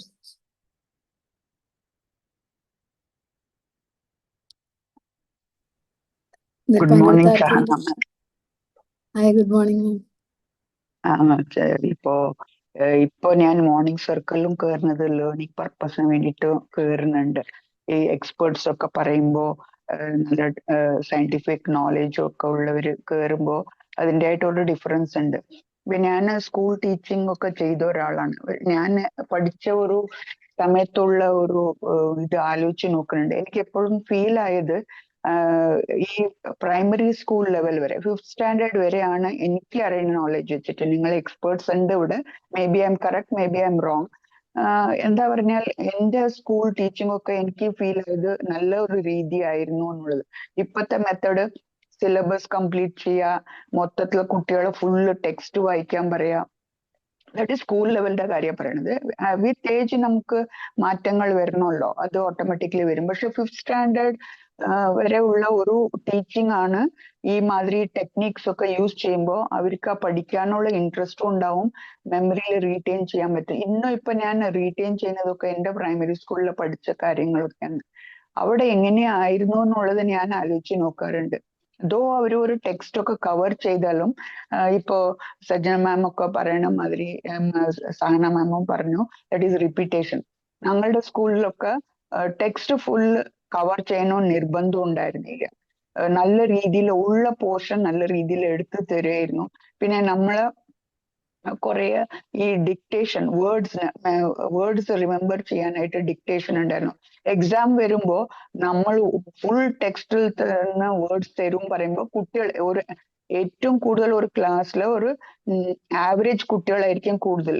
ഈ ആവറേജ് കുട്ടികൾ തന്നെ കുറച്ച് ബാക്ക്വേർഡ് ആയ കുട്ടികളുണ്ട്. അവരൊക്കെ എന്തായിരിക്കും ചെയ്യുക, പഠിക്കില്ല ഓട്ടോമാറ്റിക്കലി. ഞാനും ഒരു ആവറേജ് സ്റ്റുഡന്റ് കാറ്റഗറിയിൽ പെടുന്നതാണ്. ചിലപ്പോ ഇതൊക്കെ കാരണമായിരിക്കും നമ്മൾ കൂടുതൽ എഫേർട്ട് ഇടാതെ ആ ഒരു സ്റ്റേജിൽ. ബട്ട് ആ ഒരു സ്റ്റേജ് നമ്മൾ മിസ്സായ പിന്നെ എല്ലാം ബാക്ക്വേർഡ് തന്നെ ആയിരിക്കും. റിക്കവർ ചെയ്യാൻ ഇങ്ങനെ കൗൺസിലിങ്ങോ അങ്ങനെയൊക്കെ ഉണ്ടെങ്കിൽ റിക്കവർ ആവാൻ സാധ്യത കൂടുതലുള്ളൂ. പക്ഷെ എക്സാം സമയത്ത് എനിക്ക് ഓർമ്മയുണ്ട്, 5th സ്റ്റാൻഡേർഡ് വരെ 100 വേർഡ്സ് തരും. 100 ക്ലാസ് കൂടും തോറും അതിനനുസരിച്ച്. ചെറിയ ക്ലാസ് ആകുമ്പോൾ 20 വേർഡ്സ്, 25 വേർഡ്സ്. ഓപ്പോസിറ്റ്സ് ആണെങ്കിൽ ഒരു 10 സിനോണിംസ് ആണ്. ഇങ്ങനെ പഠിപ്പിക്കുമ്പോൾ കുട്ടികൾക്ക് കോൺഫിഡൻസും വരും. പിന്നെ അവിടെ റിപ്പീറ്റേഷൻ വരുന്നുണ്ട്. എല്ലാ ഡേയും ഒരു 5 വേർഡ്സ് പഠിക്കാൻ പറയാ. സോ ഈ ഒരു മെത്തേഡ്സ് ഒക്കെ എനിക്ക് തോന്നുന്നത് ഞാൻ പഠിക്കുമ്പോൾ ഉള്ളത് കൊണ്ടായിരിക്കാം. സ്പെല്ലിങ്സ്, ലാംഗ്വേജ്, ഇതിലൊക്കെ ഇന്നത്തെ കുട്ടികൾ ഡിഗ്രി പഠിച്ചിട്ടുണ്ട്, PG പഠിച്ചിട്ടുണ്ട്, PhD ചെയ്തിട്ടുണ്ട്. പക്ഷെ എവിടേക്കോ ഒരു ഡ്രോബാക്സ് കാണുന്നുണ്ട്. ആൻഡ് മാം ഈ ഒരു ക്ലാസ് എടുക്കുമ്പോൾ ഞാൻ ഇതൊക്കെ കണക്ട് ചെയ്ത് നോക്കുന്നുണ്ട്. Maybe there is some issues which നമ്മൾ ഇതൊക്കെ വെച്ച് കറക്ഷൻസ് ചെയ്ത് നമ്മളുടെ കുട്ടികളും സർ പറയണ മുതൽ എമോഷണലും ഇൻക്ലൂഡഡ് ആണ് ഇതിൽ. ബിക്കോസ് നമ്മൾ ചീത്ത പറഞ്ഞോ അല്ലെങ്കിൽ നമ്മുടെ വീട്ടിലത്തെ അറ്റ്മോസ്ഫിയർ ശരിയല്ലെങ്കിൽ കുട്ടികൾക്ക് അത് ശരിക്കും ഇതെല്ലാം ഞാൻ കണക്ട് ചെയ്തിട്ട് നോക്കുമ്പോൾ മെമ്മറി പവർ എഫക്ട് ആവുന്നുണ്ട്. Anyway very nice session ma'am, very educative, informative. Thank you ma'am. Thank you so much.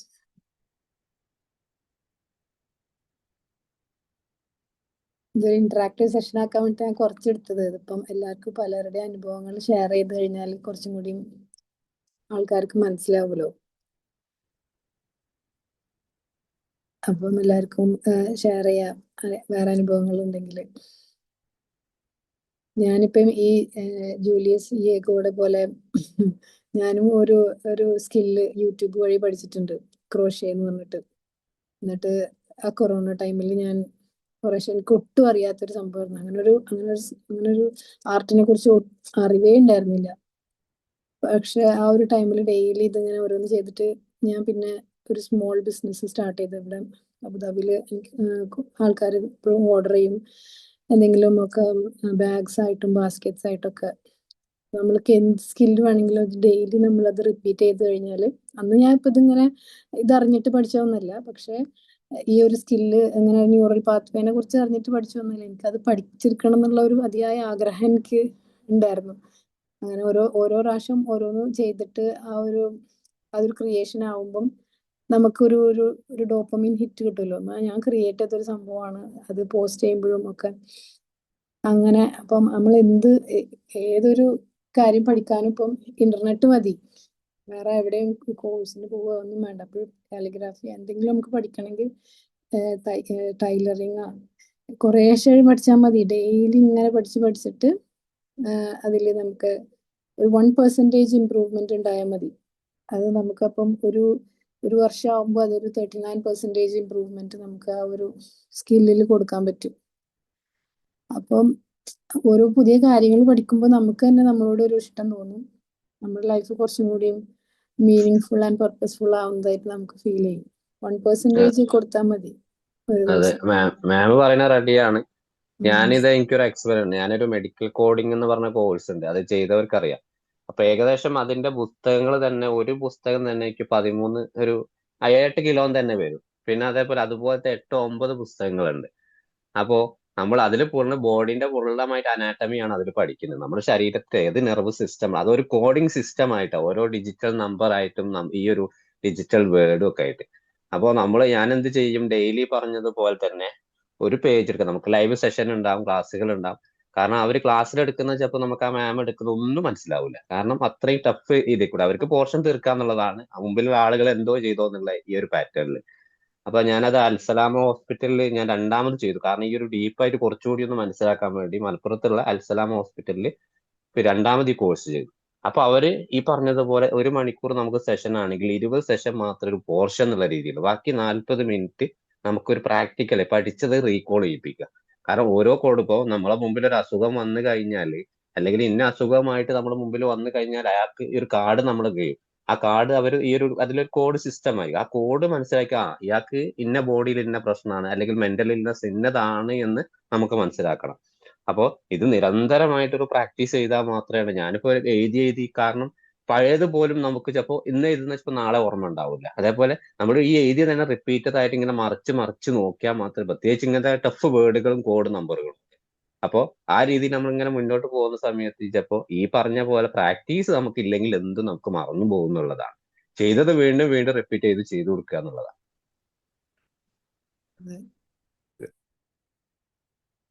എല്ലാ കാര്യം റീകോൾ ചെയ്തിട്ട് അതിനെ സ്ട്രോങ് ആക്കണം. അല്ലെങ്കിൽ പിന്നെ ഈ ന്യൂറോൺസ് തമ്മിൽ സംസാരിക്കില്ല. ഒരു ഷോക്ക് കൊടുക്കുന്ന പോലെ അത് കണക്ട് ആവുകയാണ്.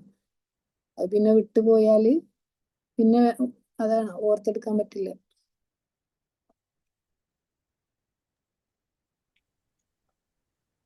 സാർ അൻസാർ സാർ പറയൂ, ജെ.കെ. Thomas sir ഇടപെടൂ. നമ്മളെങ്ങനെ കുറച്ച് ആളുകൾ എല്ലാവരും ഒന്ന് ഇന്ററാക്ട് ചെയ്യൂ. Hi, good morning. Good good morning. Morning. വളരെ നല്ല സെഷനായിരുന്നു. വളരെ ഓക്കെ. ഞാനീ പറഞ്ഞതുപോലെ നമ്മൾ ഒരു കാര്യം നമ്മൾ ഇഷ്ടപ്പെട്ടിട്ട് നമ്മളൊരു കാര്യം ചെയ്യാൻ തുടങ്ങി കഴിഞ്ഞാലും നമുക്ക് അതിന് എന്ത് ഡിഫിക്കൽട്ടി ഉണ്ടായാലും നമ്മൾ വീണ്ടും വീണ്ടും ഇപ്പൊ ഞാൻ പറഞ്ഞ പോലെ അതിനോട് നമ്മൾ അങ്ങോട്ട് ഒരു ഇഷ്ടം വരും നമുക്ക്. ഇത് തെറ്റായാൽ പോലും വീണ്ടും അത് ശരിയാക്കാനായിട്ട് നമ്മൾ അതിനോട് ഇഷ്ടപ്പെടും. അപ്പൊ ഓരോ ചെറിയ ചെറിയ സക്സസും നമ്മൾ എന്താ ചെയ്യാ ആസ്വദിച്ച് മുന്നോട്ട് പോയി നമുക്ക് ആ കാര്യം കറക്റ്റ് ആയിട്ട് ചെയ്യാൻ പറ്റും. പറഞ്ഞത് കറക്റ്റാണ്. ഞാൻ ഇതുപോലെ വെൽഡിങ് എനിക്ക് പഠിക്കണം എന്ന് ഭയങ്കര ഇഷ്ടമായിരുന്നു.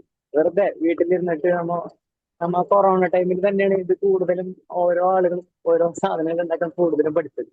ഫ്രീ ടൈം ഇഷ്ടം പോലെ ഉണ്ടായിരുന്നു. ആ സമയത്ത് നമ്മളെ യൂട്യൂബിൽ വരുന്ന ഇതിൽ നോക്കിയിട്ട് ഞാൻ എന്ത് ചെയ്തു, വെൽഡിങ് മെഷീൻ ഇപ്പൊ വെറുതെ വാടകയ്ക്ക് വെൽഡിങ് മെഷീൻ എടുത്തു വന്നിട്ട് വീട്ടിൽ കൊണ്ടു. ഒന്നും അറിയില്ല, വെറുതെ ആ ഇതിട്ടിട്ട് ഇങ്ങനെ ഇങ്ങനെ കുത്തി കുത്തി കുത്തി അതിലങ്ങനെ തന്നെ പറയുന്നത്, നിങ്ങൾ ആദ്യം തന്നെ വെറുതെ ഇങ്ങനെ ടച്ച് ചെയ്ത് നോക്കുക.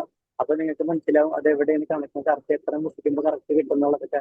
അത് നമ്മൾ ഇങ്ങനെ കൺസിസ്റ്റന്റ് ആയിട്ട് ഒരു പ്രാവശ്യം എനിക്ക് ആഴ്ചയിൽ ഒരു ദിവസം ഇങ്ങനത്തെ ലീവ് കിട്ടുന്നത്. അപ്പൊ ആഴ്ചയിൽ ഒരു ദിവസം എന്ത് ചെയ്യും, ഈ മെഷീനൊക്കെ എടുത്ത് വീട്ടിൽ കൊണ്ടുവന്ന് വെച്ചിട്ട് വെറുതെ ഇങ്ങനെ ഇരുന്നിട്ട് ചെയ്ത് സെറ്റാക്കും. സംഭവം അത് ചെയ്ത് ചെയ്ത് അടിപൊളിയായി. ഇപ്പൊ എനിക്ക് അത്യാവശ്യം നന്നായിട്ട് വെൽഡ് ചെയ്യാൻ പറ്റും. ഞാൻ വീട്ടില് മറ്റേ ഗൾഫിലുള്ള മോഡല് കട്ടില് കുട്ടികൾക്ക് വേണ്ടിയിട്ട് 2 തട്ടിന്റെ കട്ടിലൊക്കെ ഞാൻ സ്വന്തമായിട്ട് ഇങ്ങനെ അടിച്ചു കൊടുത്തിട്ടായിരുന്നു. അപ്പൊ ഇത് മാത്രമല്ല, നമുക്ക് യൂട്യൂബിൽ നോക്കിയിട്ട് ഞാൻ ഇതുപോലെ 1-2 സാധനങ്ങൾ പഠിച്ചിട്ടുണ്ടായിരുന്നു.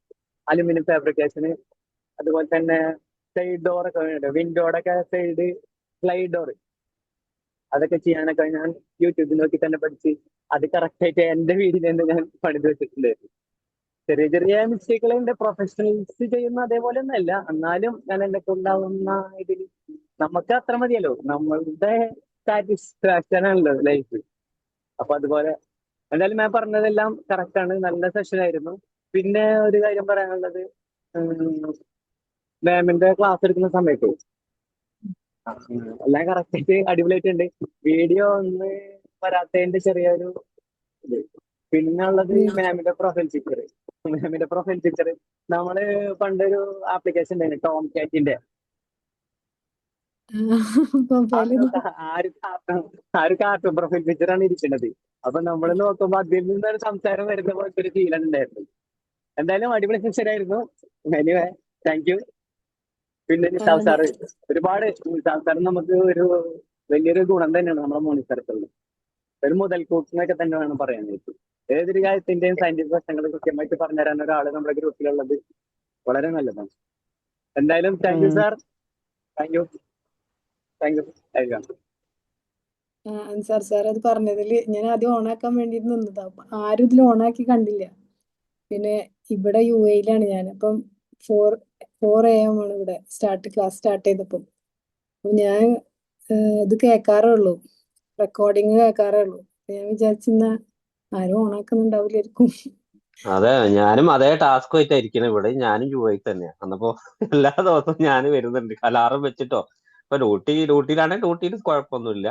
പക്ഷെ അന്ന് ഡ്യൂട്ടിയിലല്ല, അന്ന് ഞാൻ കറക്റ്റ് സമയത്ത് ഒരു 3:50 അലാറം വെച്ച് എഴുന്നേറ്റു. കാരണം പിന്നെ കിട്ടുന്ന സമയങ്ങൾ നമ്മൾ വേസ്റ്റ് ആക്കണ്ടല്ലോ. അതെ അതെ. സാധാരണ പിന്നെ ക്ലാസ് എടുക്കുന്ന ആള് വീഡിയോ ഓൺ ആക്കാറുണ്ട് കേട്ടാ. അതെ അതെ. ആ ഞാൻ വിചാരിച്ചു പറയാത്തത് എന്തെങ്കിലും ബുദ്ധിമുട്ടുണ്ടായിട്ട് വിചാരിച്ചിട്ടാണ്. എനിക്ക് ആരും പറഞ്ഞില്ല, അതുകൊണ്ട് എനിക്ക് ഓണാക്കണോട് ബുദ്ധിമുട്ടുണ്ടായില്ല. പിന്നെ ആരും ഓണാക്കിയിട്ടില്ല. പിന്നെ എടുക്കാന്ന് വിചാരിച്ചു. ഓക്കെ, അത് സാരല്ല. പിന്നെ എനിക്ക് ഈ ഒരു ഗ്രൂപ്പിനോട് പറയാനുള്ളത്, കാരണം നമ്മളിവിടെ എടുക്കുന്ന ചിലപ്പോ ഞാനാവാം, നിങ്ങളാവാം, പലരാവാം. എല്ലാ ആളുകളും പല രീതിയിൽ ക്ലാസ് എടുക്കുന്നുണ്ട്. പക്ഷെ നമ്മൾക്കൊരു ഗ്രൂപ്പ് ഉണ്ട്. നിങ്ങൾ എല്ലാവരും പോയി ടൈപ്പ് ചെയ്ത് അതിലൊരു ഇത് പറയണം. നിങ്ങളുടെ അഭിപ്രായങ്ങൾ അവിടെ പറയണം, ഫീഡ്ബാക്ക്. കാരണം ഇന്ന ക്ലാസ് ഇന്ന രീതിയിൽ എടുക്കാമായിരുന്നു, കുറച്ചുകൂടി കണ്ടന്റ് ഉൾപ്പെടുത്താമായിരുന്നു. എപ്പോഴും നല്ലതായിരുന്നു എപ്പോഴും അതല്ല നമ്മൾ ഉദ്ദേശിക്കുന്നത്. നിങ്ങൾക്ക് അത് പറയാം, നിങ്ങൾക്ക് എന്താണ് ഇവിടെ കിട്ടിയത്. നെഗറ്റീവ് ഉണ്ട്, നെഗറ്റീവ് പറയാം. ഇന്നിപ്പോ ഏകദേശം 23 പേരുണ്ട്, ഞാനടക്കം.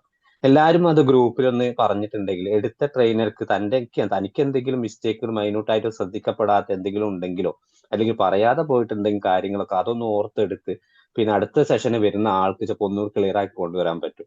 അതൊക്കെ ഒരു നല്ലൊരു പോസിറ്റീവാണ്. എപ്പോഴും നമുക്ക് കുറഞ്ഞ ആളുകൾ മാത്രമേ ഈ ഒരു അവരെ എൻകറേജ് ചെയ്യുന്നുള്ളൂ എന്നുള്ളതാണ്. ഞാനൊരു മോശമായിട്ട് പറയല്ല, സ്ഥിരമായിട്ട് ചെയ്യുന്ന ആൾ. ഞാനിപ്പോ അടുത്ത ഒരാഴ്ചയായിട്ട് ഞാനിപ്പോ ചെയ്യുന്നത്, അതിന് മുമ്പ് ഞാനും ചെയ്തിട്ടില്ല. പക്ഷെങ്കിൽ എന്നോട് ഒരാൾ വന്ന് പറഞ്ഞു, ഇങ്ങനെ ആളുകളെ നമുക്ക് ഒന്നുകൂടി എൻകറേജ് അവർ ചിലപ്പോൾ ആദ്യമായിട്ട് ക്ലാസ് എടുക്കുന്ന ആളുകൾ ഉണ്ടാവും, എടുക്കുമ്പോൾ ഒരു ആങ്സൈറ്റി ഉണ്ടാവും. അതൊക്കെ ഈ ഒരു ഗ്രൂപ്പിന്റെ എൻകറേജ് കൊണ്ട് ചിലപ്പോൾ അടുത്ത സെഷൻ ആൾ എടുക്കാൻ തന്നെ അടുത്ത ഡേറ്റ് ആദ്യം കൊടുക്കുന്നത് അവരായിരിക്കും. അപ്പോൾ ഈ ഒരു ഫീഡ്ബാക്ക് എന്തായാലും നിങ്ങൾ ഗ്രൂപ്പിൽ പറയണം ഇന്ന് മുതൽ. അപ്പോൾ നമ്മളെല്ലാവരും മാക്സിമം ഇനിയിപ്പോൾ റെക്കോർഡ് ക്ലാസ് കേൾക്കുന്നവരാവാം, അപ്പൊ അതിനുശേഷം പറഞ്ഞാലും കുഴപ്പമില്ല. നമുക്ക് ഓരോ ദിവസം കഴിഞ്ഞാൽ അടുത്ത ദിവസം വരെ സമയം ഉണ്ടല്ലോ. ഇനി എപ്പോഴാണ് നിങ്ങൾ റെക്കോർഡ് കേൾക്കുന്നത് അത് ആ സമയത്ത് അവിടെ പറയാം. അതെന്റെ ഒരു റിക്വസ്റ്റ് കൂടിയാണ്. കാരണം ഇനിയിപ്പോ ഞാൻ നാളെ എടുത്തു, അപ്പോൾ എനിക്ക് നിസാബ് സാറ് പറഞ്ഞത് അല്ലെങ്കിൽ ഞാൻ പറഞ്ഞത് കുറെ മിസ്റ്റേക്കുകൾ ഉണ്ട്, ഞാൻ തന്നെ പറയുന്നതൊക്കെ ശരിയാവണം നിർബന്ധമൊന്നുമില്ലല്ലോ, ആരും അത് അംഗീകരിക്കേണ്ട നിർബന്ധമില്ല. അപ്പോൾ നമുക്ക് എന്താണ് കിട്ടിയിട്ടുള്ളത് അത് ഗ്രൂപ്പിൽ വന്ന് പറയുക എന്നുള്ളതാണ്. ഇപ്പൊ ഇവിടെ ചാറ്റ് ബോക്സിൽ ചിലപ്പോൾ നമ്മൾ കുറഞ്ഞ ആളുകൾ മാത്രമേ കാണുന്നുള്ളൂ. അപ്പൊ നിങ്ങളത് അവിടെ ഗ്രൂപ്പിൽ പറയുന്ന സമയത്ത് കുറെ ആളുകൾ കാണും. അപ്പൊ അവർക്കൊരു ക്യൂരിയോസിറ്റി ഉണ്ടാവും, ആ റെക്കോർഡ് ഒന്ന് കാണാൻ അവർ ശ്രമിക്കും. പിറ്റേ ദിവസം അവർ ലൈവായിട്ട് വരും. പിന്നെ അവരുടെ ജീവിതത്തിൽ നമ്മൾ കാരണം, ഒരു ഫീഡ്ബാക്ക് കാരണം എന്തെങ്കിലും ഒരു മാറ്റം അവരുടെ ലൈഫിൽ ഉണ്ടാക്കി സാധിച്ചിട്ടുണ്ടെങ്കിൽ, ഇതൊരു റൊട്ടൈൻ ആയിട്ട് എടുക്കാൻ കഴിഞ്ഞിട്ടുണ്ടെങ്കിൽ, ഇപ്പൊ രാവിലെ നാട്ടിൽ 5:30 ചിലപ്പോൾ എല്ലാം കിച്ചണിൽ കയറി കുട്ടികളെ ജോലി, കുട്ടികൾക്കുള്ള ഫുഡ്, ഭർത്താവിനെ പറഞ്ഞേക്കുക, സ്വന്തം ജോലിക്ക് പോകുക, ഇതൊക്കെ ഉള്ള സമയത്ത് ഒരു അരമണിക്കൂർ തനിക്ക് വേണ്ടി നേരത്തെ എണീച്ച ആള് പ്ലാൻ ചെയ്യാണ് നാളെ മുതൽ. അപ്പൊ അതൊക്കെ നമ്മൾ കാരണമല്ലേ, നമ്മളൊരു നിമിത്തം മാത്രമാണ് ഇവർക്ക് ഈ ഒരു കാരണങ്ങൾ കൊണ്ട്. അപ്പൊ മാക്സിമം ഒന്ന് ശ്രമിക്കുക. ഒരു 2 മിനിറ്റ് 2 സെക്കൻഡേ എടുക്കൂ, എന്നാൽ പോലും ഒരു റിക്വസ്റ്റ് ആയിട്ട് നിങ്ങൾ കണക്കാക്കി നമുക്ക് ഇന്ന് മുതൽ ഇവിടെ വരുന്ന എല്ലാ ട്രെയിനേഴ്സിനെയും നമുക്ക് മോട്ടിവേറ്റ് ചെയ്ത് എൻകറേജ് ചെയ്ത് മുന്നോട്ട് കൊണ്ടുപോകണം എന്നുള്ളതാണ്. Okay, thank U. നിങ്ങൾക്ക് ഇടപെടാം. നിസാവ് സർ, ഞാൻ ഒരു ചോദ്യം ചോദിക്കുകയാണ് സർ. ഇപ്പൊ നമ്മള് ഒരു സെഷൻ എടുത്തിട്ട് ആ സെഷന്റെ നോളേജ് ഉണ്ടെങ്കിൽ സർ അതിൽ കറക്ഷൻസ് പറയാൻ പറ്റുള്ളൂ, അല്ലെങ്കിൽ നമുക്ക് പറയാൻ പറ്റില്ലല്ലോ സർ? അതെ അതെ, കറക്ഷൻ ഉണ്ടെങ്കിലും ഇല്ലെങ്കിൽ അതാ പറഞ്ഞത്, എന്തെങ്കിലും കറക്ഷൻ ഉണ്ടെങ്കിൽ നമുക്ക് അവിടെ ഗ്രൂപ്പ് ചോദിക്കാം, അവിടെ ഒരു ഡിസ്കഷൻ കൂടി ആവാൻ സാധ്യതയുണ്ട്. ചിലപ്പോ എല്ലാവരും എല്ലാവരും പെർഫെക്റ്റ് ആയിട്ട് തന്നെ ക്ലാസ് എടുത്തോളുന്നില്ല. ചിലപ്പോൾ ആൾ ഇവിടെ ക്ലാസ് എടുക്കാൻ സമയത്ത് മറന്നു പോകും പല കാര്യങ്ങളും, ആദ്യമായിട്ട് എടുക്കുന്ന ഒരാളൊക്കെയാണ്. പിന്നെ ക്ലാസ് കഴിഞ്ഞതിന് ശേഷമായിരിക്കും പിന്നെ അയാളെ സങ്കടപ്പെടുത്തണ്ട എന്ന് വിചാരിച്ചിട്ട് എല്ലാവരും ക്ലാസ് ഓക്കെ ആയിരുന്നൊക്കെ പറയും. പക്ഷെങ്കിൽ അത് ചിലപ്പോൾ അയാളെ മനസ്സിൽ എന്താണ്, കുറച്ചുകൂടി ഒന്ന് നമുക്ക് നന്നാക്കാമായിരുന്നു, ആ പോയിന്റ് കൂടി ആഡ് ചെയ്തിരുന്നെങ്കിൽ ഞാൻ ഒന്നുകൂടി ഇതാവായിരുന്നു. ചിലപ്പോൾ ആ ഒരു തോട്ട് നമുക്ക് വരാതിരിക്കാൻ വേണ്ടിയിട്ടാണ് ഞാൻ ഈ ഒരു കാര്യം ഇവിടെ പറഞ്ഞത്. കറക്ഷൻ എന്തും ആവാം, നമുക്ക് ക്ലിയർ ചെയ്ത് ചെയ്യാം. Okay sir, thank you. Ma'am, Chandra ma'am, ഒന്നും പറയാനില്ലെങ്കിൽ ക്ലാസ് നന്നായിരുന്നു, താങ്ക് യു. ട്രെയിനറുടെ പേരെങ്കിലും ടൈപ്പ് ചെയ്തിട്ട് വിടാം. Okay sir. എൻകറേജ്മെന്റ് ആവുമല്ലോ. അല്ല, അത് മനസ്സിലായി. ഞാൻ അതുകൊണ്ട് ഇതില് കേറി പറയാറുണ്ട് മാക്സിമം. അതില് പിന്നെ ഈ ഹാഫ് ആൻ അവർ രാവിലെ ഇരിക്കുമ്പോ പിന്നെ വീട്ടിലത്തെ ഇതില് പെട്ടുപോവാണ്. അതെ, ഇത് ഇവിടെ നിങ്ങൾ മാമിന്റെ ഒപ്പീനിയൻ, ഇവിടെ മാമിന്റെ ഒപ്പീനിയൻ നിർബന്ധമാണ്, അത് വേറെ. ഞാൻ പറയുന്ന ഗ്രൂപ്പത്തെ കാര്യമാണ്. ഇവിടെ മാം നമ്മുടെ പിന്നെ എന്താണ് മറ്റേ മാമിന് എന്താണ് സൂസൻ മാം ഒന്നും ഇല്ലാന്ന് തോന്നുന്നു അല്ലേ? എന്താ പറ്റിയാവോ? ബോബി മാമും ഇല്ല. അതെ, കുറെ ആളുകൾ നമുക്ക് ഇവിടെ പറയുന്ന ആളുകൾ നിങ്ങൾ ഇവിടെ തന്നെ വേണം. നിങ്ങളെ അറിവുകളാണ് ഞങ്ങൾ നേടുന്നത്. അപ്പോ ആ എക്സ്പീരിയൻസ് ഒക്കെ കുറെ ആളുകൾ നിങ്ങളൊക്കെ ഇപ്പോ പിന്നെ ചില എന്നോട് തന്നെ ചോദിക്കാറുണ്ട്, നമ്മുടെ കുറച്ചു കാലം മാം വന്നിട്ടില്ലായിരുന്നു. ആ സമയത്ത് എന്നോട് പലതവണ ഞാനും സജന മാം, റോസറൊക്കെ ഡിസ്കസ് ചെയ്തിട്ടുണ്ട്. പിന്നെ മാമിന് എന്ത് പറ്റി, കാരണം ആകെ ഒരു ഫീഡ്ബാക്ക്, ഒരുപാട് അറിവുകൾ നിങ്ങളെ എക്സ്പീരിയൻസ് ഡെയിലി പറയുന്നവരാണ്. അപ്പോ നമുക്ക് ഇതേപോലെ എല്ലാവർക്കും പ്രതീക്ഷിക്കുന്ന, ഞങ്ങളെപ്പോലെ പ്രതീക്ഷിക്കുന്ന ആളുകൾ നമ്മുടെ ഈ ഒരു ഗ്രൂപ്പിലുണ്ട്. അപ്പൊ അവർക്ക് വേണ്ടിയിട്ടൊക്കെ മാം ഒക്കെ ഇവിടെ നിന്ന് ഫീഡ്ബാക്ക് പറയുന്നത്, അപ്പൊ അതൊക്കെ നല്ലത് തന്നെയാണ്. Thank you sir, thank you for your words. എനിക്ക് ഇൻട്രസ്റ്റ് ഉണ്ട് സർ, അതുകൊണ്ട് ഞാൻ കയറുന്നുണ്ട് with this one. In between personal commitments കാരണം കയറാൻ പറ്റാതായിരുന്നു. Anyway, keep myself engage. Sir പറയുന്ന മാതിരി, മാം പറഞ്ഞ മാതിരിയും നമ്മുടെ ബ്രെയിനെ ആക്റ്റീവായിട്ട് വെക്കാനുള്ള ഒരു ഏജിനനുസരിച്ചിട്ട് ബ്രെയിൻ ആക്റ്റീവും റീകളക്ട് ചെയ്യാൻ. ഇപ്പൊ ഇതൊക്കെ കേൾക്കുമ്പോ എന്റെ മെമ്മറിയിൽ ഇതൊക്കെ റീകളക്ട് അത് ഉദ്ദേശിച്ചിട്ട് തന്നെയാണ് കയറുന്നത്. ആൻഡ് കീപ് ourselves എൻഗേജ്ഡ്, അതും ഒരു ഉദ്ദേശമുണ്ട് sir. Anyway, thank you for that. ഞാൻ മാക്സിമം ട്രൈ ചെയ്യാം സർ. Thank you ma'am. അതുപോലെ തന്നെ കുറെ പേര് നല്ല നല്ല കമന്റ് ചാറ്റ് ബോക്സിൽ കമന്റ് ചെയ്യാറുണ്ട് പലപ്പോഴും ട്രെയിനേഴ്സ് ക്ലാസ് എടുക്കുമ്പോൾ. പക്ഷെ അവരത് കാണുന്നില്ല. ക്ലാസ് എടുക്കുന്നതിന്റെ ഇടയിൽ പെട്ടെന്ന് അത് ചാറ്റ് ബോക്സിൽ വരുന്ന മെസ്സേജുകളൊക്കെ ചിലപ്പോൾ അവർക്ക് വായിക്കാൻ പറ്റാറില്ല. അപ്പൊ ഞാനിങ്ങനെ ചോദിക്കും, ഇങ്ങനെ മെസ്സേജ് ഇട്ടിട്ടുണ്ടായിരുന്നു, ആരൊക്കെയോ കണ്ടിരുന്നു എന്ന് ചോദിക്കുമ്പോൾ അവര് അറിഞ്ഞിട്ടില്ല അത്.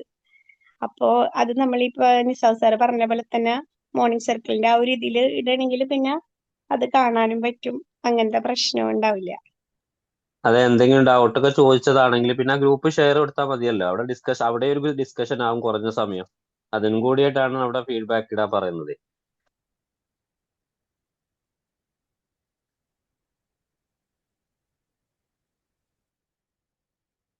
ഈ അൻസാർ സാർ വെൽഡിങ് പഠിച്ച പോലെ വേറെ ആരെങ്കിലും എന്തെങ്കിലും പുതിയ സ്കില്ല് പഠിക്കാൻ ശ്രമിച്ചിട്ടുണ്ടോ?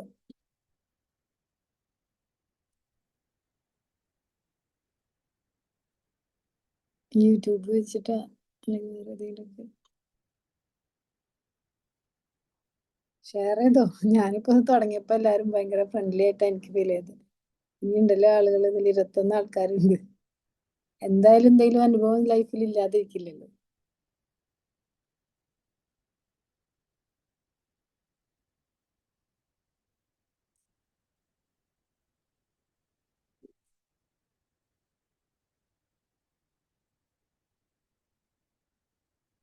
കഴിഞ്ഞു. അപ്പൊ നമുക്ക് വൈൻഡപ്പ് ചെയ്യാലേ മാം? ആയിക്കോട്ടെ, ഓക്കെ. പറയാനേ എന്തായാലും നല്ലൊരു മെസ്സേജാണ് കിട്ടിയത്. നമ്മൾ ശരിക്കും നമ്മളുടെ പഠനം നിർത്തുമ്പോഴാണ് നമ്മുടെ തലച്ചോറിന് വാർദ്ധക്യം വരുന്നത്, പ്രായം കൂടുമ്പോഴല്ല.